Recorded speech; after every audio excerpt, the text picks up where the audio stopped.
যে পাণ্ডুলিপির জীবনানন্দ দাশ, সেটা আপনারা সবাই বুঝবেন যে একটা হচ্ছে পাণ্ডুলিপির জীবনানন্দ দাশ। পাণ্ডুলিপিতে উনি কি কি কবিতা লিখেছেন? বুদ্ধদেব বসু বলেছেন যে উনি দুপুরে শুয়ে মানে উপর হয়ে শুয়ে উনি নিচে মানে বালিশ চাপা রেখে উনি কবিতা লিখতেন এবং সেগুলোকে দিনের শেষে বা পরের দিন উনি একটা খাতার মধ্যে উনি সেগুলোকে কপি করে তারিখ দিয়ে রাখতেন। এই একটা প্রক্রিয়া, এইভাবে কিছু খাতা আমরা পাই এবং সেই অনুযায়ী একটা কবিতার সংখ্যা আমরা পাই। আরেকটা হচ্ছে পত্রিকা, পত্রিকার মধ্যে প্রকাশিত কবিতা, তার একটা মানে তালিকা আমরা পাই আমরা, বা সেই কবিতা অনেক কবিতা যেমন অনেক পত্রিকা যেমন আমরা উদ্ধার করতে পারিনি। আমরা যখন একটা শীত সুবিধা নয়, যখন আমি রবীন্দ্র মিলে যখন আমরা একটা কাজ করছিলাম, সেটা অনুষ্ঠবে বেরিয়েছিল সেই কাজটা শীত সুবিধা বলে, তখন আমি শেষ পর্যন্ত হাল ছেড়ে দিয়েছিলাম যে একটা কবিতা আমরা শেষ পর্যন্ত, আমি কোথায় না গেছি মানে সেই কসবা থেকে আরম্ভ করে যখন যেখানে যা সন্ধান পেয়েছি সেই সম্পাদকের কাছে পৌঁছে গেছি, কিন্তু সেই সম্পাদকের কাছে সেই কপি নেই, একটা কবিতা উদ্ধার করতে পারিনি আমি। হ্যাঁ, সেটা কোনো পত্রিকাতে বেরিয়েছিল, তার সেই রেফারেন্স আছে আমার কাছে, কিন্তু এই একটা কবিতাই বাদ গেছে, নদী যে কাব্যগ্রন্থ থেকে একটা কবিতাই বাদ গেছে। এটা আসলে মানে যে শীত সবিতা যে মানে বইটা, সেটা জীবনানন্দ দাশ নিজেই সেটা সূচিপত্র তৈরি করেছিলেন এবং একটা সংক্ষিপ্ত ভূমিকা লিখেছি। তো এটা একটা দিক, পত্রিকা প্রকাশের একটা দিক। সেখানে অনেক কবিতা হয়তো এখন এমন অনেক জায়গায় ছড়িয়ে আছে যেগুলো হয়তো আমাদের সন্ধান পায়নি। আরেকটা দিক হচ্ছে যে গ্রন্থপূর্ত জীবনানন্দ, মানে বই আকারে প্রকাশ পেয়েছে তেমন কবিতা, এই তিনটে ধারা। এই কথা বলতে গেলে যে খুব ইন্টারেস্টিং যে মানে এই যে তিনটে ধারা বললাম, যে মানে একটা হচ্ছে পাণ্ডুলিপি জীবনানন্দ দাশ, একটা হচ্ছে পত্রিকা জীবনানন্দ দাশ এবং একটা হচ্ছে গ্রন্থের মানে বইয়ের জীবনানন্দ দাশ। খুব মানে অবাক লাগে যে এই যে তিনটে পার্ট, একটা কবিতা যদি ধরি আমরা, এটা আমি পরে যাবো, আমি একটা স্লাইড দিয়ে দেখাবো আমি, যে পরে যদি আমরা দেখি যে মানে পাণ্ডুলিপির পার্ট একরকম, পত্রিকার প্রকাশের পার্ট একরকম, যখন গ্রন্থভুক্ত হচ্ছে তখন তার পার্ট একরকম, তিনটে পার্ট পুরো আলাদা, কিন্তু কবিতা তো একটাই, কিন্তু কবিতা যে যে শব্দগুলো উনি পাল্টাচ্ছেন এবং যেখান থেকে উনি সেই চূড়ান্ত পর্যায়ে পৌঁছেছেন সেটা সব থেকে পারফেক্ট। আমাকে চিন্ময়বাবু একবার বলেছিলেন, একবার আমি আগরতলা ছিলাম, তখন আমাকে ফোন করে দুপুরবেলা বলছে যে জানো তো আমি টিএস রোড পড়ছি, সব কিছু পড়ছি, কিন্তু জীবনানন্দ দাশকে কিন্তু আমি কোনোভাবেই মানে আমি আক্রান্ত হয়ে যাচ্ছি জীবনানন্দ দাশ দ্বারা। বলছেন যে শুধু বনলতা সেনকে যদি আমরা ধরি, এই বনলতা সেনের প্রথম সংস্করণের 12টা কবিতা, আমি বলবো যে বিশ্ব সাহিত্যে তার কোনো ঝুলি মেলা ভার, শুধু 12টা কবিতা। এই 12টা কবিতা যার মানে কি জীবনানন্দ দাশ মানে সম্পাদক হিসেবে ইয়ে করার নির্বাচন করার ব্যাপারে আমি তার কোনো আমার কোনো রকম ইয়ে নেই, যে সে কিন্তু যথেষ্ট, এবং এই 162টা কবিতা পড়লেও পড়ে আর যদি কোনো কবিতা নাও পড়ি তাতেও কোনো কিছু জীবনানন্দ আমরা কম বুঝবো না, সেটা আমি বলছি না, কিন্তু আমার জীবনানন্দ দাশ এত একজন মেজর কবি, মানে এমন একজন বড় মাপের কবি, আমার সবসময় মনে হয়েছে যে তার মানে তার লন্ড্রি স্লিপ বা তার মানে থোপার হিসাব যে কোনো কিছু তার মানে আমার মনে হয় যে তার আমাদের দেখানো জরুরি বা জানানো জরুরি আমাদের। তো এই যদি হয় অবস্থা, তাহলে আমাদের এই তিনটে ধারা আমাদের পাশাপাশি লক্ষ্য করতে হবে, তাহলে আমরা একটা এই মোট কবিতার একটা সংখ্যাতে আমরা এসে পৌঁছতে পারবো। তো জীবিত কালে প্রকাশিত গ্রন্থগুলো আমি পরপর আমি গিয়ে দেখেই যাচ্ছি আমি, যে ঝড়াপালক থেকে শুরু হচ্ছে। ঝড়াপালক প্রথম আমরা জানি যে 1927 প্রকাশিত 35টি কবিতা ছিল তার মধ্যে। দ্বিতীয় হচ্ছে ধূসর পাণ্ডুলিপি, এগুলো সব প্রথম সংস্করণের 17 1936। তারপরে বনলতা সেনের ব্যাপার আছে, বনলতা সেন 3বার প্রকাশিত হয়েছে, জীবিতকালে বলছি, মৃত্যুপরে তো প্রকাশিত হয়েছে, 3বার প্রকাশিত হয়েছে। প্রথম প্রকাশিত হয়েছিল 1942-এ 12টা কবিতা, যেটা কথা আমি একটু বললাম। শম্ভু সাহা প্রচুর লিখেছিলেন। আমি শম্ভু সাহা সম্পর্কে আমি খুব তথ্য জোগাড় করার চেষ্টা করছিলাম। উনি কিন্তু রবীন্দ্রনাথের মানে ফটোগ্রাফার ছিলেন আর কি, অজস্র ছবি তুলেছিলেন রবীন্দ্রনাথের, খুব বিখ্যাত ব্যক্তি। উনি কীভাবে জীবনের সঙ্গে যোগাযোগ হলো সেই সূত্র আমি আজ অব্দি পাইনি, আমি চেষ্টা করছি খুঁজে বের করার। সঙ্গীত আমাকে লিখতে বলেছিল, সেটা আমি লিখতে পারিনি, কারণ আমি আরও কিছু তথ্য আমার দরকার এই শম্ভু সাহা সম্পর্কে। শম্ভু সাহা প্রচ্ছদ অপূর্ব প্রচ্ছদ, কারণ সত্যজিতের প্রচ্ছদ পছন্দ হয়নি জীবনানন্দ দাশের, আপনারা সবাই জানেন। উনি অনেককেই অন্তত 5বার বলেছেন 5 জনকে আর কি, এবং চিঠিও লিখেছেন যে মানে সত্যজিতের প্রচ্ছদ ওনার পছন্দ হয়নি। হ্যাঁ, যে কারণ কোন রাজকুমারীর মতো দেখতে, আমার বনলতা সেনকে রাজকুমারীর মতো দেখতেই তৈরি করে। তো এই সেই বনলতা সেন প্রথম যেটা বেরিয়েছিল 12টা কবিতা নিয়ে। তারপরে বেরোলো 1952-তে, সেটাতে 30টা কবিতা ছিল, তার মধ্যে আগের 12টা কবিতা ছিল আর নতুন 8টা কবিতা। সেটা হচ্ছে সত্যজিতের সেই বিখ্যাত সত্যজিতের ছবি বনলতা সেন। তারপরে আরেকটা বেরোলো 1954-তে, সেটাতে 3টে কবিতা যোগ হলো, সেই একই প্রচেষ্টা। তারপরে বই হচ্ছে মহাপৃথিবী 1944-এ, সেখানে 30টা কবিতা ছিল, সবগুলি নতুন কবিতা। আর তারপরে সাথীদারা টিমের আপনারা জানেন, সেটাতে 40টা কবিতা ছিল। এটাও খুব এখানে একটা কথা বলার আছে, এই মহাপৃথিবী থেকে এই দুটো বলছিলেন স্যার, বলছিলেন যে দুটো পোল যদি আমি জীবন দাসকে যদি টোটাল জীবন যদি আমরা যদি বুঝতে চাই, দুজন মানুষের কথা আমরা কখনোই ভুলবো না। বিনয় মুখোপাধ্যায়ের কথা মনে রেখে বলছি, বা আরও যারা ছিলেন বাকিরা, একজন হচ্ছেন বুদ্ধদেব বসু, একজন হচ্ছেন সঞ্জয় ভট্টাচার্য। খুব গুরুত্বপূর্ণ। উনি কিন্তু উনি কিন্তু একটা সময় কবিতা পত্রিকা থেকে, কারণ আমরা জানি যে প্রায় 80-90টা কবিতা পত্রিকাতে প্রকাশ হয়েছে, কিন্তু উনি যখন উনি কলকাতায় এলেন, সঞ্জয় ভট্টাচার্যের সঙ্গে পরিচয় হলো, উনি কিন্তু আস্তে আস্তে নিরুক্ত হয়ে পূর্বাসার দিকে চলছেন। কিন্তু কবিতা লিখছেন, কিন্তু বুদ্ধদেব বসু সেটা পছন্দ হচ্ছে না। বুদ্ধদেব বসু খুব যখন মহাপৃথিবী প্রকাশিত হলো, খুব নির্মম ভাষায় বললেন যে এই কি জীবনানন্দ, এই জীবনানন্দ কি আমি চিনি না আর কি। হ্যাঁ, এবং পরবর্তীকালে এই দুটো পর্ব, এবং খুব ইন্টারেস্টিংলি এই কিন্তু সঞ্জয় ভট্টাচার্য বের করেছেন, তাই না? হ্যাঁ, পূর্বাশা থেকে বেরিয়েছে।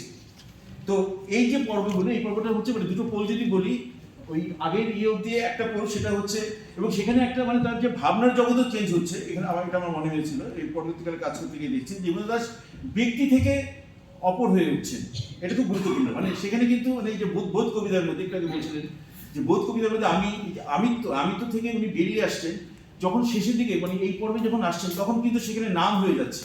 এবং আমরা উপন্যাসের ক্ষেত্রে দেখবো 1932-33 যে উপন্যাস, সেখানে নামগুলো হেন থাকলেও সেখানে কিন্তু যে প্রথম পুরুষের কথাগুলো বলছে, এই আত্মকথনের মতো করে বলছে কথাগুলো, কিন্তু যখন এই যে বাকি উপন্যাসগুলো যেগুলো জলপাইহাটি বা আপনার সুতীর্থ, সেখানে কিন্তু চরিত্রগুলোর নাম হচ্ছে, সেখানে কিন্তু ব্যক্তি আস্তে আস্তে অপর বা আদার হয়ে উঠছে। এখানে এটা একটা জার্নি, এটা সম্পূর্ণ কবিতা ধরে আলোচনা করলে। এবং একটা কথা এখানে আমি বলে নিতে চাই, অনেকে খুব গুরুত্বপূর্ণ কাজ করছে জীবন দাসের কবিতা নিয়ে। অরুণ কুমার সরকার থেকে শুরু করে শিবাজী বন্দ্যোপাধ্যায় আমরা জানি, বিতোষক ভট্টাচার্য আমরা জানি, শ্রদ্ধা মাথা নত হয়ে যায়। তারপরে আরও অনেকে কাজ করেছেন।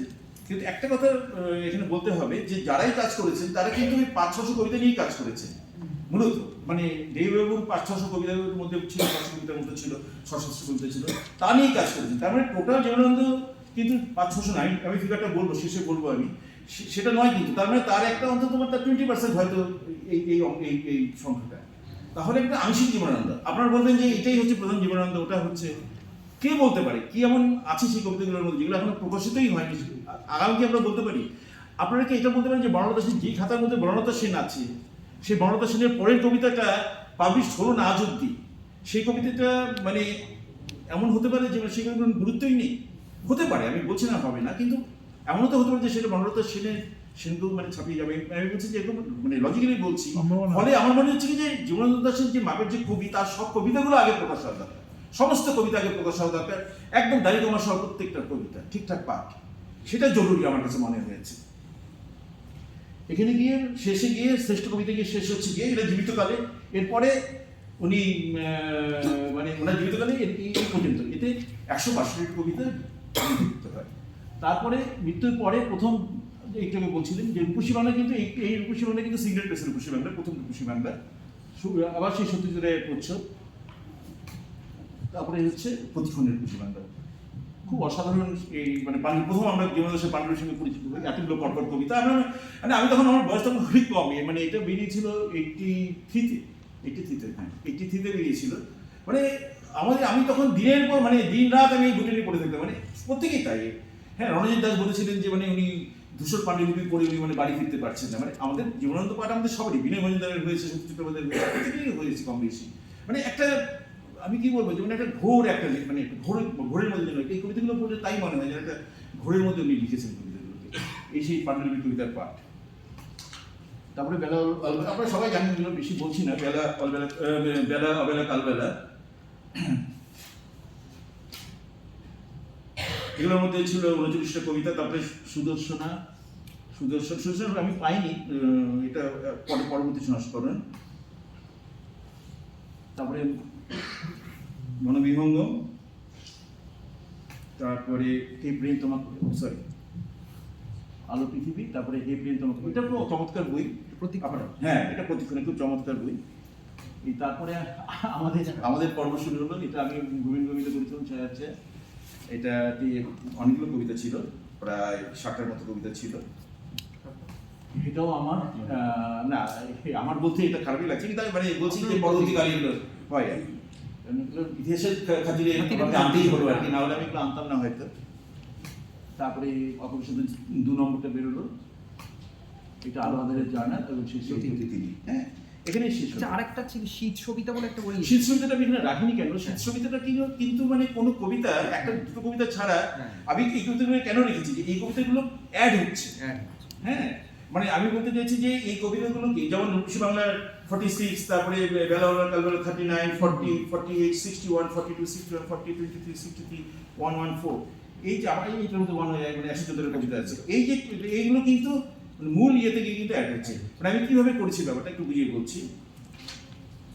যেটা হলো যে দেবীবাবুর যে দেবী বলছি ন্যাশনাল লাইব্রেরিতে আমি একটা সময় মানে নিয়মিত যেতাম, এবং সেখানে আমি বসে বসে সব কবিতাগুলোকে আমি কপি করেছিলাম, মানে সমস্ত কবিতাগুলো মানে প্রথম লাইনগুলোকে কপি করেছিলাম, এবং সেখানে যে সংখ্যাটা পেয়েছিলাম, পরে দেখলাম যে দেবীবাবু এই কাজটা করেছেন, তার সংখ্যাটা হচ্ছে একটু এটা বুঝতে হবে কিন্তু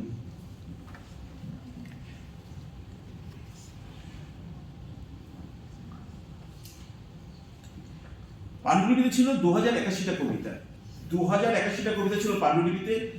দেবীবাবুর বইতে ছিল 704টা কবিতা, ঠিক আছে।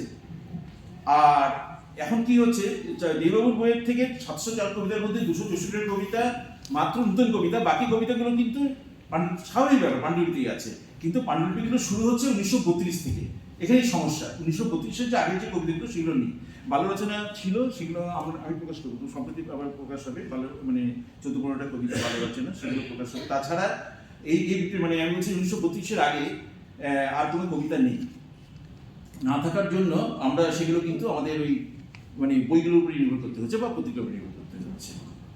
তাহলে এই যে ফিগারটা আমি বললাম 2433, এই সংখ্যাটা, এই সংখ্যাটা এসে শেষ পর্যন্ত এসে দাঁড়ালো এই জীবনানন্দ দাশের সম্পূর্ণ কবিতার সংখ্যা, যেটা আমি একটু বলছিলাম যে সংখ্যাটা বলবো, এগুলোকে সব যোগ বিয়োগ করে দেখলাম 2431টা হলো। তার সঙ্গে কিছু কবিতা ভূমিন গুহ যখন মানে কাজ করছেন সেই সময় যে যা কবিতা চাইতো, বাংলাদেশ থেকে চাইতো, তারপরে এখানে নানা রকম জায়গায় মহাপৃথিবীতে কবিতা, আপনারা সবাই জানেন মহাপৃথিবীর, তারপরে বিশেষ করে কিছু পত্রিকা ঠিক সেখানে ভূমিন গুহ সেই সমস্ত কবিতা দিতেন, সেগুলো কিন্তু পাণ্ডুলিপির কবিতা নয়, সেগুলো পাণ্ডুলিপির বাইরে, এবং সেখানে কিছু আগের কবিতা আছে, ওই 1926-27-এর কিছু কবিতা আছে বা কিছু ইংরেজি কবিতা ছিল। এইসব কবিতা নিয়ে আমি দেখলাম সংখ্যাটা কি দাঁড়ালো 2505 মোট কবিতা। এই 2505 কবিতার 2505 কবিতার আমি একটা তালিকা করেছি, 2505 কবিতা এখানে আছে, এখানে সবটা পাশে পাশে রেফারেন্স লেখা আছে যে কোথায় সোর্স হবে, কোথায় পাওয়া যাবে। এবার এখানে আমি বলি যে 204টা কবিতার কোনো রেফারেন্স পাওয়া যাবে না, কারণ 204টা কবিতা এখনো প্রকাশ হয়নি, সেটা মূল পাণ্ডুলিপিতে আছে, সেটা কাজ চলছে, সেটা খুব শিগগিরই হয়তো মাসখানেকের মধ্যে বেরিয়ে যাবে। হলে জীবনানন্দ দাশ বলতে আপাতভাবে বলতে পারি যে জীবনানন্দ দাশ 2505টা কবিতা লিখেছেন, এইটা একটা দিক। একটু দ্রুত বললাম কেননা সময় খুব কম, সময় খুবই কম। ইয়ে নিতু কোথায় গেল? আচ্ছা আচ্ছা,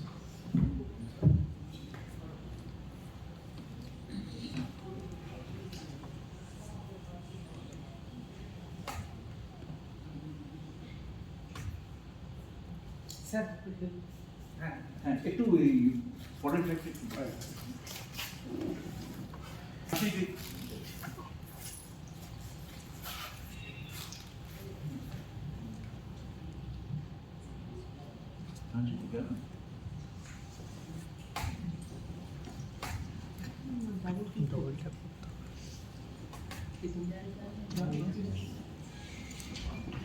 যাবো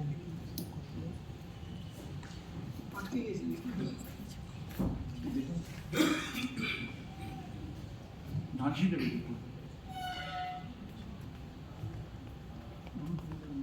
ধানসিটা না না এটা বলবো। দেখতে পাচ্ছেন যে বাদী ডানদিকে ইচ্ছামূর্তি জীবনদাসের মূল পাণ্ডুলিপি ছিল, সেখানে কিন্তু লক্ষ্য করে দেখতে পারবেন এখানে কিন্তু ধানসি শব্দটা নেই, কিন্তু ইচ্ছামতি আছে। কি ভয়ঙ্কর ব্যাপার ভাবুন না, মানে পুরো ভোল্টেই পাল্টে গেল আর কি। এবং এরকম করেছেন অজস্র, মানে একটা শব্দের উপরে অন্তত 10টা শব্দ চাপিয়েছেন, মানে কোন শব্দটা নেবে সেখানে আমাদের যা সম্পাদক যারা আমরা, আমাদের খুব দিশেহারা অবস্থা। মানে আমাদের মনে হচ্ছে যে লজিক বলবেন, আমাদের বোধ বুদ্ধি বলছে যে হয়তো 3 নম্বর শব্দটা, কিন্তু জীবনানন্দ দাশের আমরা একটা মানে সিদ্ধান্ত নিয়েছিলাম যে জীবন দাস শেষ যে শব্দটা লিখবেন সেই শব্দটাকেই আমরা গ্রহণ করবো, সেরকম একটা সিদ্ধান্ত। কারণ একটা তো নিতে হবে একটা কোনো কিছু একটা স্ট্যান্ডার্ড, না হলে তো কাজ করাই কঠিন। হ্যাঁ, যেমন সুবিনয় মুস্তাফি নামটাই শুধু বোধ হয় 8 না 10টা নাম ছিল, মানে সুবিনয় মুস্তাফির পরিবর্তে এরকম 8-10টা নাম ছিল। এবং আমার মনে হয় যে প্রত্যেকটা নাম পাল্টে গেলে তার কিন্তু চরিত্র পাল্টে যাবে, মানে অটোমেটিক্যালি তার সুবিনয় মুস্তাফির যে ঘাত, মানে তার যে অভিমুখ, সেটা কিন্তু অন্য কোনো একটা নাম আছে যে চ্যাটার্জির নামটা সুবিনয় মুস্তাফির নামটা অবশ্যই এক না। তো এখানে খুব বিখ্যাত কবিতা হাই চিল, সোনালি নানা চিল, এই যে মেঘের দুপুরে যা আছে, যে উড়ে উড়ে ইছামতি নদীর পাশে, আরও কিছু চেঞ্জ আছে। তো এই ব্যাপারটা কিন্তু জীবন দাস করেছে, মানে ফলে যে অসুবিধাগুলোর কথা আমি বলছি, আপনারা যারা এখানে আছেন, যারা মানে আগামী দিনের ক্লাসগুলো করবেন, তাদেরকে আমি বলছি যে এগুলোকে একটু লক্ষ্য করে দেখবেন আপনারা, এটা খুব জরুরি ব্যাপার। মানে খুব মানে একজন কবির ক্ষেত্রে একটা শব্দ কিন্তু খুব গুরুত্বপূর্ণ, এবং কেন উনি পাণ্ডুলিপিতে লিখলেন, কেন শিফট হচ্ছেন এখান থেকে। যেমন আমরা জানি যে ক্যাম্পে কবিতার মধ্যে, বিখ্যাত ক্যাম্পে কবিতার মধ্যে আপনার যেটা পাণ্ডুলিপি পাঠছে, তার মধ্যে নাহরের জঙ্গল আছে, বা অনেক কিছু মানে আসামের অনুষঙ্গ আছে, সেগুলোকে উনি সযত্নে বাদ দিচ্ছেন। হ্যাঁ, যখন উনি ফাইনালি যখন মানে পাবলিশ করছেন, এবং পত্রিকাতেও সেটা আলাদা। আমি আসবো এরপরে, আমি যে পত্রিকাতেও সেটা একটা আলাদা পার্ট, একটা একটু আপনি বারবার করে একটু এবার যেটা যেটা আগে করলাম আর কি, না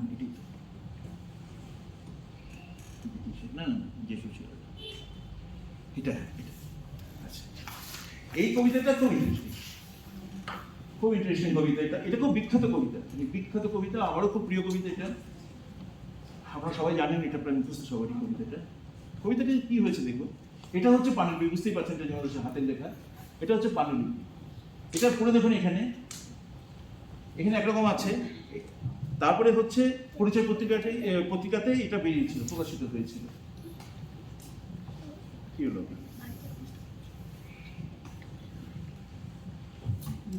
এই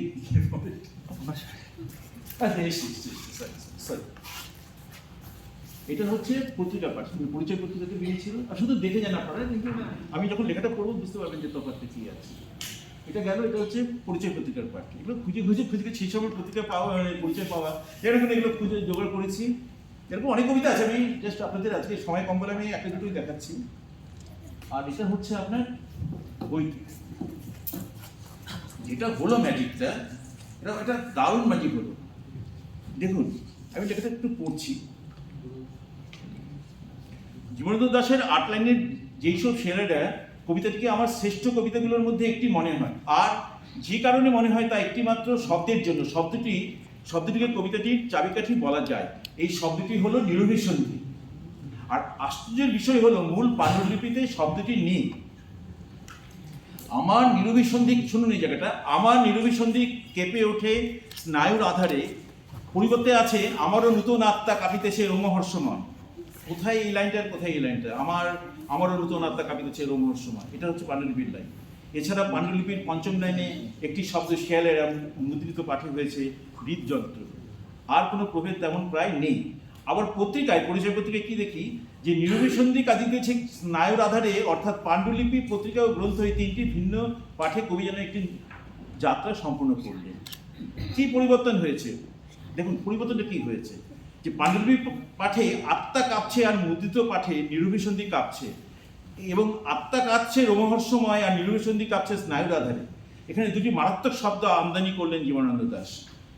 একটা বাউন্ডারিতে পাঠানো কবিতাকে নো ম্যানস ল্যান্ডে নিয়ে গেলেন, যেখান থেকে আর ফেরা যায় না। সব বন্ধন থেকে মুক্তি দিলেন কবিতাকে, এক অনিশ্চয়তার পথে ঠেলে দিলেন কবিতাকে। আধার কেন? অবচেতনে জমে ওঠা দীর্ঘদিনের বিস্মৃতি স্নায়ুর আধারিত হয়ে যায়, যে স্নায়ু আমাদের হাত পা চোখ জিভ মস্তিষ্ক পরিচালনা করে সচল রাখে। সে স্নায়ু তো বিদ্যুৎবাহী শুক্লপক্ষের স্নায়ু। অভিসন্ধিতে যে স্নায়ু জারিত হয়, আর কৃষ্ণপক্ষের স্নায়ু অবচেতনে নিশ্চেতনে নিজ জ্ঞানে তাল তাল জমে ওঠা স্মৃতির ফসিলের বাহক। নির্ভিসন্ধিতে সেই স্নায়ুর আধার কেঁপে ওঠে। 26 লক্ষ বছর আগে পৃথিবী যখন বরফে ঢাকা ছিল, শেয়ালের প্রথম আবির্ভাব হয়। মানুষ তো মাত্র 5 লক্ষ বছরে, তাই কি চেয়ে দেখি বরফের রাশি। তা আর মানবের মতো আত্মার যদি প্রকাশ করতে পারত, বিদীর্ণ বিস্ময় জন্ম নিত। আসলে ইউং কথিত যৌথ নিশ্চেতনা, শেয়ালের 26 লক্ষ বছরের স্মৃতি মানুষের 5 লক্ষ বছরের স্মৃতির সঙ্গে মিশে গেল। তুমি কে? এখানে তুমি শুধু হোমোসেপিয়েন্স নও, প্রথম অ্যামিবাটি থেকে, প্রথম লতাগুলমুটি থেকে, ডাইনোসরটি থেকে অর্জিত স্মৃতি ও দৃষ্টি ও স্বাদ ও ঘ্রাণ ও স্পর্শ, যার উপর লক্ষ লক্ষ বছরের সময়ের পলিমাটি পড়েছে।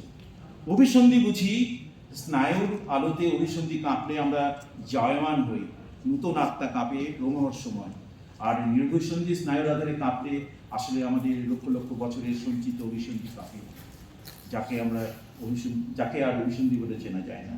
আসলে তখন কবিতা লেখা হয়, টেবিলের নিচে হাত চলে যায়, সহসা দেখা হয় জীবনের পরে আসলে তো নিজের সঙ্গে দেখা মেলে। আমাদের যাবতীয় সৃষ্টিশীলতা তো শেষ পর্যন্ত অভিসন্ধিমূলক আমিটিকে নির্বিসন্ধি আমিটির কাছে পৌঁছে দেওয়া। কবিতা আজকের নয়, বর্তমানের নয়, কার্যকারণময় কোনো প্রকল্পই নয়। কবিতা অতীত, ভবিষ্যৎ ও বর্তমানের এক নির্বিসন্ধি স্থানাঙ্ক। কবিতা স্নায়ুর আধারে কেঁপে ওঠা নির্বিসন্ধি। যে কোনো সফল কবিতা মানে এই অনন্তকে ছুঁয়ে থাকা। জীবনানন্দ কবিতা লিখতে লিখতে, ডায়েরি থেকে, পাণ্ডুলিপি থেকে মুদ্রিত অক্ষরে প্রাণবান হতে হতে এই অনন্তকে ছুঁয়ে ফেলতে।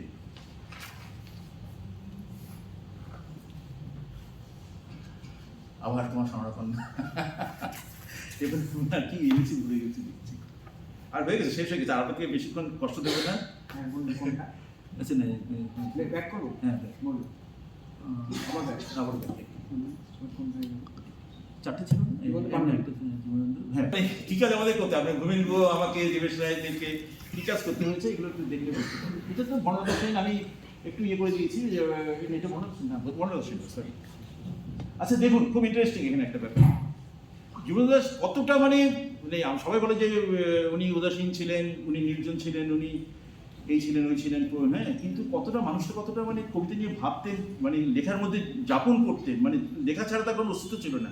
হয় লেখা, না হলে মৃত্যু, যে কোনো একটা। এটা আমি বারবার করে বলি এই কথাটা, যে জীবনানন্দ দাশের কাছে কোনো অল্টারনেটিভ ছিল, যেমন কাফকার কাছে কোনো অল্টারনেটিভ ছিল না কোনো। হয় লেখা, না হলে।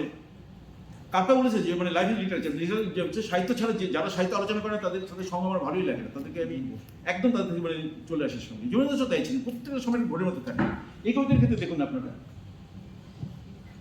লিখেছিলেন কবিতাটা কোনো এক সময়, বরিশালে লেখা সেই কবিতাটা, কিন্তু কি হলো, পোকায় কেটে ফেললো সেই খাতা।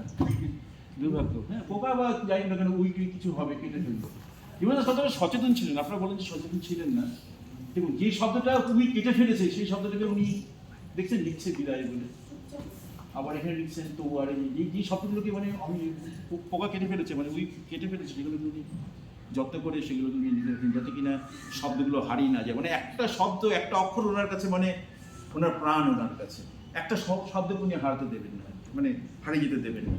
এটা একটা খুব শিক্ষণীয় বিষয়, যে আজকে যারা কবিতা লিখেই একটা বই বের করে ফেলে যেমন তেমন করে, এটা মনে রাখতে হবে। আপনাদের একটা কথা মনে রাখতে হবে, খুব গুরুত্বপূর্ণ একটা কথা, যে যখন উনি শ্রেষ্ঠ কবিতার যখন পাণ্ডুলিপি নিয়ে বসছেন, যে শ্রেষ্ঠ কবিতা উনি করবেন, একটা কথা আপনারা মনে রাখুন, পৃথিবীর কেউ জানুক কি না জানুক, জীবনানন্দ দাশ স্বয়ং জানতেন যে আমার কাছে 2500 কবিতা আছে। তার কারণে কিছুদিন পরে উনি মারা যাবেন, 54 উনি মারা যাবেন, এটা 54 বেরোয় বইটা। কিছুদিন পরে মনে কাছে 2500 কবিতার 500 কবিতা 2500 উপরে কবিতা ওনার কাছে আছে। সেখান থেকে উনি 70-80টা কবিতা বেছে উনি শ্রেষ্ঠ কবিতা করছেন। কতটা মনের জোরের দরকার। এবং আমরা জানি যে বারবার করে উনি নানা রকম মানে পাণ্ডুলিপি তৈরির কথা ভাবছেন, তার নাম দিচ্ছেন, তার ভূমিকা লিখছেন, তার তালিকা করছেন, কিন্তু সেই বই বের করছেন। কতটা সংযম থাকবে। একটা সময় তো ওনার পরিচিতি প্রথম দিকে ছিল না, প্রথম প্রায় মানে মহাপৃথিবী পর্যন্ত বোধহয় নিজের টাকা দিয়ে উনি বই করেছেন। পরে যখন সিগনেট প্রেস, তখন সিগনেট প্রেস থেকে ওরা তখন পড়েছিল বই। তো সারা জীবন ধরে ইচ্ছা করলে উনি অন্তত, যদি বলি আমরা 2500 কবিতা, মানে অন্তত 25টা বই তো ওনার হতেই পারত। মানে এখনকার দিনে যারা কবি যারা আছে, মানে আমার এক বন্ধু আছে, আমি নাম বলবো না, যে সে আমাকে, আমি কি হলো তোমার বইটা বেরোচ্ছিল, বলছে না আমার এই 15টা কবিতা হয়েছে, আরেকটা কবিতা লিখলে একটা বই বেরোবে এখন, ওই জন্য অপেক্ষা করছি। মানে এই যে মানে আমাদের যে তারা, হ্যাঁ, মানে এই যে সবকিছু শেষ হয়ে যাবে, সবকিছু মানে এই একদম তার উল্টো দিয়ে জীবনানন্দ দাশ দাঁড়িয়ে আছেন, মন্থরা, হ্যাঁ। এবং উনি মানে মন্থরতার পূজারী, মানে দরকার নেই আমাকে কোথাও পৌঁছতে হবে না। বারবার করে বলছি, কবিতার মধ্যে লিখছেন যে কোথাও আমাকে পৌঁছানো তারা নেই, আমার কোনো তারা নেই, আমার কোনো কোথাও যাওয়ার নেই, আমার কোথাও তাড়াতাড়ি চলে যাওয়ার কোনো কিছু নেই, আমি ঠিক আছে, আমি এখানেই থাকবো। এটা খুব গুরুত্বপূর্ণ জিনিস। ফলে এই যে কাজগুলো করেছেন উনি, এগুলো পাণ্ডুলিপি দেখলে বোঝা যায়। পরের পাণ্ডুলিপি এই একই রকম কাটাকুটি, মানে এই যে কিছুটা পেন্সিলে লেখা। কি করতেন, মানে টাকা পয়সা ছিল না, মানে উনি খাতা কিনতে পারতেন না, সেখানে উনি ছেলের অঙ্ক করছেন ইয়েতে, মানে ছেলে অঙ্ক করছেন পেন্সিলে, তার উপরে উনি এই খাতা এখানে নেই, কিন্তু সেই খাতা আমি দেখেছি আমি, যে ওই সিঁড়ি ভাঙা অঙ্ক যেগুলোকে বলে, সেই অঙ্ক করছে ছেলে, তার উপরে উনি লিখছেন। সত্যি তো সিঁড়ি ভেঙেছেন উনি সারা জীবন ধরে। এটা বনলতা সেনের সেই বিখ্যাত বনলতা সেন। দেখুন, এটা পাণ্ডুলিপিটা মূল পাণ্ডুলিপিতে নেই বনলতা সেন। আমি পুরোটা আনিনি, মানে ইয়ে কপিরাইটের জন্য আমি শুধু একটা অংশ, মানে আমি এডিট করে আমি রেখেছি। এই বনলতা সেন বুঝতে পারছি, নিজের হাতে বনলতা সেনের প্রেস কপি। এটা মূল পাণ্ডুলিপিতে নেই, এটা আলাদা রসিদে ছিল, সেটা থেকে আমি পেয়েছি। এটা আজ অব্দি বোধহয় কোথাও পাবলিশ হয়নি, আমরা যতদূর জানি, কেননা এটা পাওয়া যায়নি কোথাও, এটা আলাদাভাবেই আছে। বনলতা সেনের দেখুন আপনারা, বনলতা সেনের পাণ্ডুলিপি। কবিতাগুলোর অবস্থা এই, কবিতাগুলোই কম বেশি এই খাতার উপরে উনি এইভাবে লিখতেন। কবিতা Jibanananda Das, August, September, October, November, March 1942 Barishal. এই জায়গায় ডেট লিখে রাখতেন, কবে থেকে কবে অবধি খাতাটা লেখা, সব কিছু লিখে রাখতেন, ইনফরমেশন থাকতো। এই অবস্থা এখান থেকে উদ্ধার করাটা কি খুব সহজ আপনাদের কি মনে হয়? চোখের মাথা খাওয়া আর কি, মানে মানে কি কষ্ট, যে মানে ভূমেন গুহ তো, মানে আমি তো সামান্য মানে কদিন ধরে পড়ছি, ভূমেন গুহ যে একদিন আমি গেছি স্যারের বাড়িতে, মানে দুপুরবেলা, আমার মনে আছে এখনো, স্যার দেখছি মানে একটা নিজে করে বসে উনি কপি করছেন, মানে ফ্যানটা অব্দি চালাতে ভুলে গেছেন, এতটা আত্মবাম্য হয়। কেন কিন্তু আপনি কি করছেন, কি ঘেমে মানে সারা গা দরদর করে, মানে সেই মানে ইয়ে করছেন উনি, মানে বলছে আচ্ছা গৌতম বলো তো এই শব্দটা কি হবে। উনি সারাদিন ধরে খুঁজছেন একটা শব্দ নিয়ে আমরা, বা একটা এই মানে ডায়রি যখন পড়ছি তখন একটা মানে এন্ট্রি নিয়ে আমরা সারাদিন কি মানে হয়তো 7 দিন ধরে আমরা ওটা নিয়ে পাচ্ছি। এলিসাস ডায়েরি বলে একটা এন্ট্রি ছিল, তখন এই সমস্ত নেট ছিল না, এলিসাস ডায়েরি পাচ্ছি না। আমরা তো ইংরেজি সাহিত্য ছাত্র নয়, স্যার ডাক্তারি, আমি অঙ্কের ছাত্র, ফলে আমরা অতটা ইংরেজি সাহিত্য পড়িনি, ফলে অতটা আমরা জানি না এলিসাস ডায়েরি কি। আমি তো রামকৃষ্ণ মিশনে গেছি, সেখানে গিয়ে ওই হার্ডির দেখলাম একটা মানে রচনাবলী আছে, সেখানে উঠাচ্ছি, দেখলাম যে এলিসাস ডায়েরি বলে একটা গল্প আছে। ওখান থেকে বেরিয়ে ওখান থেকে ফোন যে স্যার এরকম পেয়েছি, আর কি লাভ হবে। তাহলে শিশুর মতো ছিলেন, লেগে গেলে প্রচন্ড লেগে যেতেন, আবার শিশুর মতো ছিলেন। এই যে জার্নিটা কিন্তু খুব সহজ নয়, কিন্তু প্রিন্টন সিটি করেছিলেন, কল্যাণ বসু করেছিলেন, স্যার করেছিলেন, এরা করেছিলেন। কিন্তু এখনকার দিনে আমাকে অনেকে ফোন করে বলে যে মানে যে এই তথ্য আমি বলছি যে বাবা তথ্য আমি নিতে পারবো, সেটা বই আমি 10টা দেবো, সেটা কোনো সমস্যা নেই, কিন্তু আমাকে জার্নিটা করতে হবে, সেটা আমার কাছে মূল ব্যাপার। মানে গায়ে গত ইয়ে বলতে ভূমির মধ্যে যে মানে গত রেখাটা, মানে গত শব্দটা খুব গুরুত্বপূর্ণ শব্দ, গত শব্দটা খুবই গুরুত্বপূর্ণ শব্দ। শরীরটাকে ব্যবহার করতে হবে, মানে শুধু ঘরে বসে থেকে মানে আমি যে মানে কি করেছি না কি করিনি, এগুলো একটা ইতিহাস আর কি, এগুলো আর কি। মানে সেই রাস্তায় ফুটপাতে ঘুরে, তারপরে সেই এই লাইব্রেরি ওই লাইব্রেরি, মানে কোনো কলকাতার কোনো লাইব্রেরি বাদ নেই, কোনো একাধিকবার যাওয়া। তো আমি বলছি না সবাইকে করতে হবে, অনেক হয়তো মেধা হয়তো বেশি, আমাদের মেধা কম বলে হয়তো আমাদের এই পরিশ্রম করতে হচ্ছে, যাদের মেধা বেশি তারা তো ঘরে বসেই তারা লিখবেন, সেটা আমি বলছি না, কিন্তু বলছি যে পরিশ্রম করার কোনো বিকল্প নেই।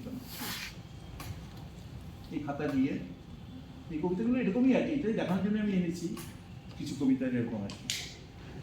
আর কিছু রয়ে গেলে চারটে কথা দেখানো হয়ে গেল।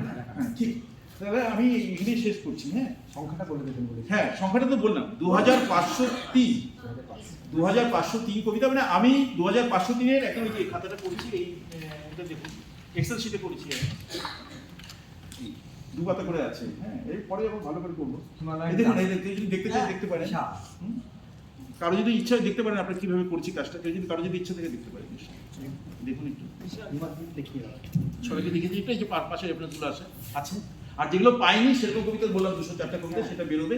এই 204টা বেরোলে আমার কাজ আপাতত শেষ, কেননা আমি জানি না এর বাইরে কোনো কবিতা আছে। না সেটা অন্য প্রসঙ্গ, আজকে এগুলো বললাম না, সেগুলো বললে তো কথা শেষ হবে না। অসংখ্য ধন্যবাদ রিতমকে, রিতম আমাকে, এবং আছে আমাদের আরেকজন প্রফেসর মুস্তাক, অভিজ্ঞবাবু চলে। হ্যাঁ হ্যাঁ ওই আরে বাপরে বাপ, আপনার সামনে বলাটা নির্দিষ্ট। Thank you. আমাদের অনুষ্ঠান ক্রমশ শেষের দিকে এগোচ্ছে। অতিথিদের মধ্যে সহেলি এসে পৌঁছেছেন অধ্যাপক অভিক মজুমদার। আমি শুরুতেই বলেছিলাম জীবনানন্দ 125 এই আলোচনা সভা ওকে দিয়েই শুরু হয়েছিল, এবং উনি সেই সময়ই আনন্দবাজারের একটি চমৎকার লেখা লিখেছেন, আঘাত করিবে কোনখানে, চমৎকার একটি প্রবন্ধ। আমরা অভিজ্ঞবাবু এবং সহেলিকে আমরা এখানে ডেকে দেবো, ওদের তরুষ থেকে বলবো ওদের ফুল এবং স্মারক দিয়ে বরণ করতে, এবং এরপরে আমরা একটা কবিতা শুনবো এই স্টাডিজের 2-1জনের পক্ষ থেকে, 2জন বলবেন এবং সহেলি তারপর গান শোনাবে, তারপর আমরা অভিজ্ঞবাবুর কথা শুনবো। তাহলে চলে আসুন স্যার, চলে আসুন। আরে আসুন, এসেছেন আপনি।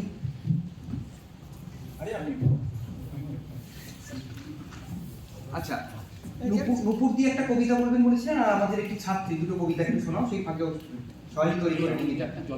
হ্যাঁ, জলের বোতল।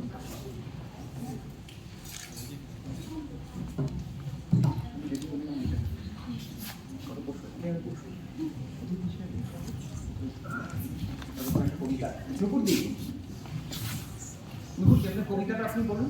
আর ওই মেয়েটি আমাদের ছাত্রী, তোমার নাম কি? নেহাঙ্কনা ভট্টাচার্য আমাদের ছাত্রী অনুরোধ করেছে অন্য ইংরেজি বিভাগ থেকে একটি কবিতা বলতে, এবং আমাদের স্টাডিজের নুপুরতি আছেন, উনি রূপদেগর রিসার্চ ইনস্টিটিউট আকাশবাণী এসবের সঙ্গে যুক্ত। উনি একটি কবিতা পাঠ করার পরে আমরা গান এবং স্যারের কথা শুনবো।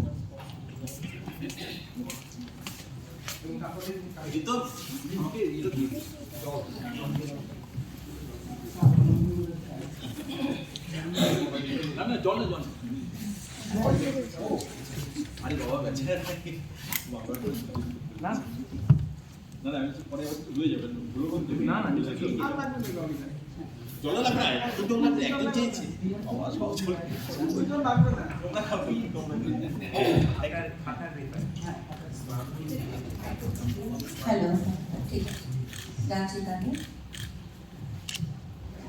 উপস্থিত সবাইকে নমস্কার এবং শুভেচ্ছা জানাই। আমি নুপুর চৌধুরী, কবিতা শঙ্খমালা বলব কবি জীবনানন্দ দাশের। তার আগে ছোট্ট করে এক লাইনে বলি যে 3 in 1, ভালোবাসা, জানতে চাওয়া, আর এই প্রেসিডেন্সি বিশ্ববিদ্যালয়ে যে কোর্সের সুযোগটা দিয়েছেন সেটা সদ্ব্যবহার করা।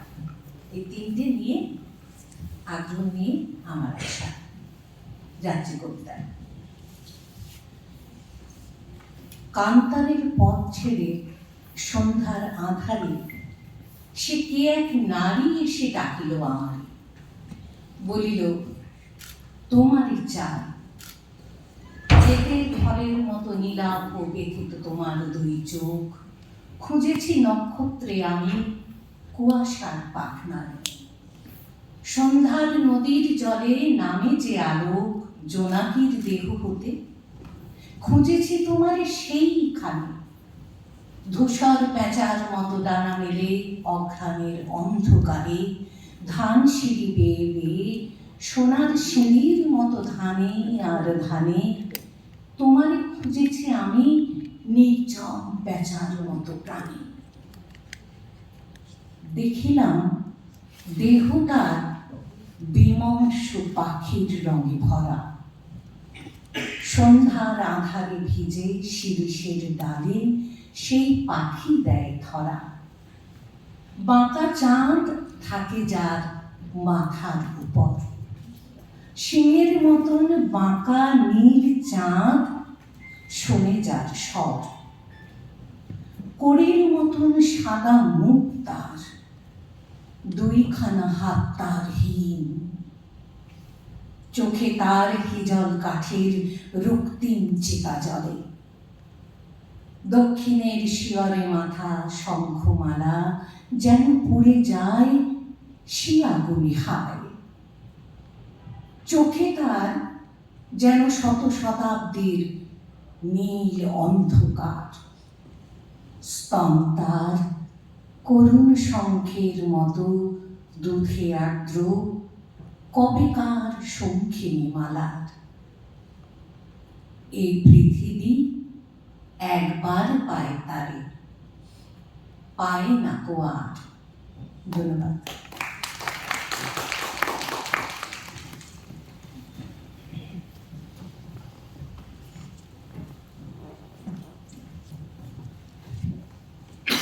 বাংলায় আমার জীবনানন্দ, বাংলা গানের সুর। আমি একবার দেখি, বারবার দেখি, দেখি বাংলার মুখ। নমস্কার, আমি স্নেহাঙ্গনা ভট্টাচার্য, প্রেসিডেন্সি ইউনিভার্সিটির ইংরেজি বিভাগ থেকে। আমি কিছুদিন আগেই জানতে পারলাম যে এই সেমিনারটি হবে। তো আমি রিতম স্যারকে বললাম যে আমি কি কোনোভাবে সুযোগ পেতে পারি কবির একটি কবিতা মঞ্চে দাঁড়িয়ে বলার জন্য। ধন্যবাদ। কিছুদিন আগেই আমরা হারিয়েছি যে যে লাইনটি বললাম, আমি বাংলায় গান গাই, তার রচয়িতাকে আমরা হারিয়েছি এবং দুদিন পরে আমাদের বাংলা মাতৃভাষা দিবস। আবার আজকে এই সেমিনারটি, খুব অদ্ভুত একটি মিল, বাংলা জীবনানন্দ দাশ, তাই তার বহু পরিচিত কবিতা আবার আসিব ফিরে, এটি আমি খুব পড়ে শোনাচ্ছি। আবার আসিব ফিরে ধান সিঁড়িটির তীরে এই বাংলা, হয়তো মানুষ নয়, হয়তো বা শঙ্খচিল শালিকের বেশে, হয়তো ভোরের কাক হয়ে এই কার্তিকের নবান্নের দেশে, কুয়াশার বুকে ভেসে একদিন আসিব এ কাঁঠাল ছায়ায়, হয়তো বা হাঁস হব কিশোরীর ঘুমো রহিবে লাল পান, সারাদিন কেটে যাবে কলমির গন্ধ ভরা জলে ভেসে ভেসে। আবার আসিব আমি বাংলার নদী মাঠ ক্ষেত ভালোবেসে, জলকের ঢেউয়ে ভেজা বাংলা এই সবুজ করুণ ডানায়, হয়তো শুনিবে এক লক্ষ্মী বেজা ডাকিতেছে শিমুলের ডালে, হয়তো খইয়ের ধান ছড়াতেছে শিশু এক উঠানের ঘাসে, রূপসার ঘোলা জলে হয়তো কিশোর এক সাদা ছেঁড়া পালি ডিঙাবার, রাঙা মেঘ সাঁতরায় অন্ধকারে আসিতেছে নীরে, দেখিবে ধবল বক আমারই পাবে তুমি ইহাদের নীরে। নমস্কার।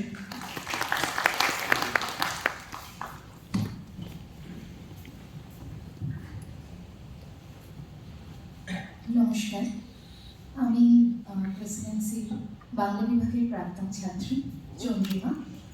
বর্তমানে আমি জীবনানন্দ অধ্যয়নের সঙ্গে যুক্ত রয়েছি। একটি কবিতা আমি পড়ছি, কবির মহাপৃথিবী কাব্যগ্রন্থের স্বপ্ন।